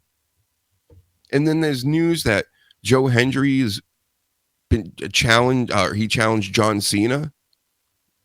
That's crazy. Where's John Cena at again? Where are you at? Oh, there he is. Been eating babies with Snoop Dogg in them, I guess. John Cena recognized. Not John Cena recognized. I think he's going to do it. Put John Cena at least for a month in TNA for a Hendry thing in this last year. Maybe even make him champion for a month after. That would be cool. Or a bit of this run. And so far, this John Cena tour that he's been on, I haven't seen it. When does he start, right? I thought it was a couple weeks ago where he's like, and I'm here to say I'm going to try to win the Royal Rumble. So he's going to show up at the Royal Rumble. So he's only showing up at the big time stuff. Maybe a Raw here and there to just talk about the pay-per-view matches. But I mean, you got Raw on Netflix now, guys. You're going to need some Cena matches on there. Can't just do the house shows. I can't imagine they'll be doing that. I can't even believe that I'm questioning it right now. They won't do that. They will definitely have John Cena on some Monday Night Raws. Don't laugh. Tessa will be in WWE soon. That's right, Coach. I believe that she will as well. She's top gal. Better than the Rhea Ripley's. That's how Iron Sheik would have said it. And then watch out, because Nikki Bella might be back. That's another rumor that's out there. She was at one at the original. Was it the Big Raw there or the second night? Whatever it was. The Raw on Netflix, that night one was huge. But then it was kind of lackluster because they pumped it up so much to be something. And then the following week it was okay. The following week it was like we're back into just now. We got regular Monday Night Raws. I'm still saying they're good and they're better than the past, 10 years or whatever Vince was doing. Honestly, in my opinion, since 2006, where I just dropped off the face of the earth when it came to WWE stuff. But another thing is TNA. That TNA in the 2010 range, late 2000s, I should have been watching all that too. But I guess I had a life. I guess I was doing something. I was doing hard time. Let's throw that rumor out there. That's why I couldn't watch it. Yep. The Aryan Nation gangs would get the TVs those nights, so I couldn't watch because they watched American History X on a loop. It's all they wanted to watch. But Nikki Bella is possibly returning, and I'm cool with that. Again, it made me think, why is AJ Lee so good? I literally had to look that up. I'm like, why does everybody like AJ Lee? Well, go back and watch the beginning of the video. That's where I talked about it. And, there's so much in TNA to like at the moment. You got Mustafa Ali coming back. He's a straight G. If you've been watching any of this wrestling stuff the past few years. Mike Santana. I think he's feuding it with him right now. Then number 23 was solved. There's big mystery about this number 23. It was Mance Warner and Steph DeLander, who I've seen them before, but I don't really know them. And she has the digital championship from TNA, the one that PCO just busted into a bunch of bits. Really, it actually didn't work out like that. He didn't bust it into any bits because she's got the belt. And she won it through a divorce settlement, so that's news to me. I didn't know she was married to a Frankenstein. Is there nobody fucking pure in this goddamn fucking world? Wow, Alex is really angry about this. You don't like that she married a Frankenstein, Alex? Where are you, Alex? Where'd he go? When the fuck are we going live? I can't do this shit anymore. Ready to go live? Fuck Trump and fuck these fucking people. Wow, you was really mad at Trump right now. You can't be mad at your president, guy. I just want to talk to Alex for a second. What are you talking about? All right, see, I shouldn't even be live right now. Yeah, you shouldn't be live. You should just go take care of that. Go eat a Snickers or something. Is there nobody fucking we got it. Fucking world? Man, he's pissed. God fucking damn it, man. What the fuck? Yep. So TNA is cool. That's all I wanted to say. He's got me all shaken up, this guy. Yeah, so here's some other news. This Baron Corbin, he's not Baron Corbin anymore because he's not at WWE. He's something Pestock.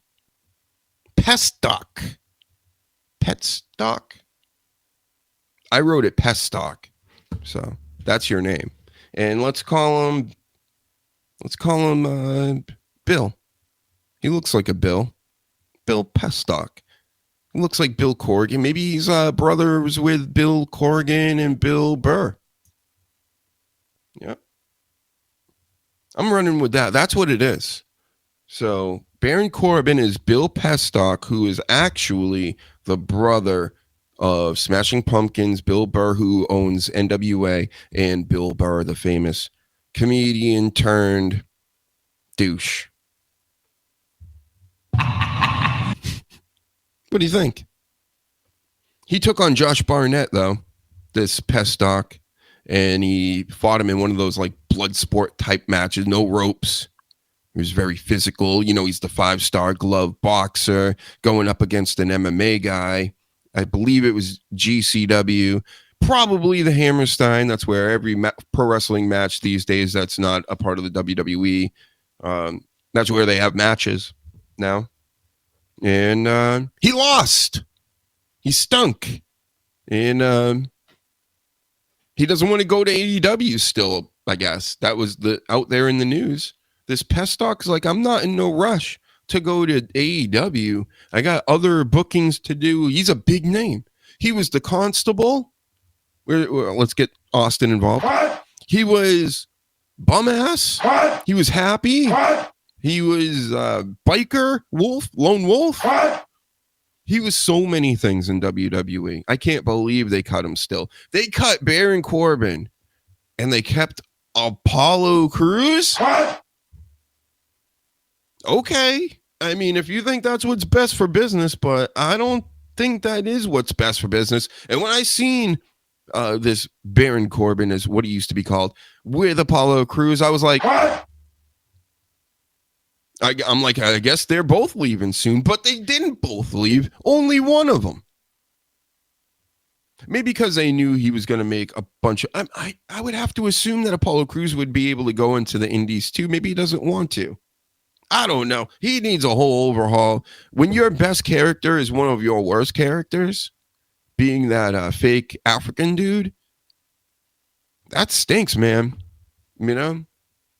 You're great in the ring and all this stuff, but yeah, it's the same thing with Ricochet. You know, these guys are just not... They have the charisma of a dead cat. What? So I think that's all I got to say tonight. I'm going to save a bunch of these notes for tomorrow, 2 p.m. Pro Wrestling Expert Panel. Danny Damage, King Reezy, and the Sleaze for certain tomorrow, 2 p.m. here on YouTube. If you're on X right now, get over to YouTube, subscribe, hit the like, all that stuff. We need it. We need it more than anybody. We need you to hit all these buttons. We need you to go check out the album. If you got a Spotify account, go at it. If you've got a YouTube, go to DrHUGEshow on YouTube. Subscribe there. Tons of music videos. Tons of music. Got all kinds of things going on over here. Yep. I may even get some gaming lives going again soon. Play with some of you out there who are also professional gamers, expert gamers. Yep. So I'm going to save these notes. My revenge list. Hey, thank you for showing up. You guys have been great tonight. Coach, Paladin, all the people around the world, the Sleaze who stopped by, Sasha Reigns, one of the greatest correspondents in the business, the OG tribal chief who's been watching since day one was Ish on Periscope. Everybody's coming back. Slowly but surely, we're rebuilding the Hugenverse. The Hugenverse megastars are now becoming a thing again and are shining brighter than ever. Stay tuned. Tomorrow and Monday, 7 p.m. I should be back with a show then. You never know in these weeknights. I'll definitely be doing a few shows a week at minimum. But, you know, that's how it goes. I'm not burning myself out again for this. I swear to God, I will never do that again. Here, watch this video as we sign off. Another Dr. Hugenstein classic that you can find over at the YouTube channel there. Subscribe here, all that stuff. Bye.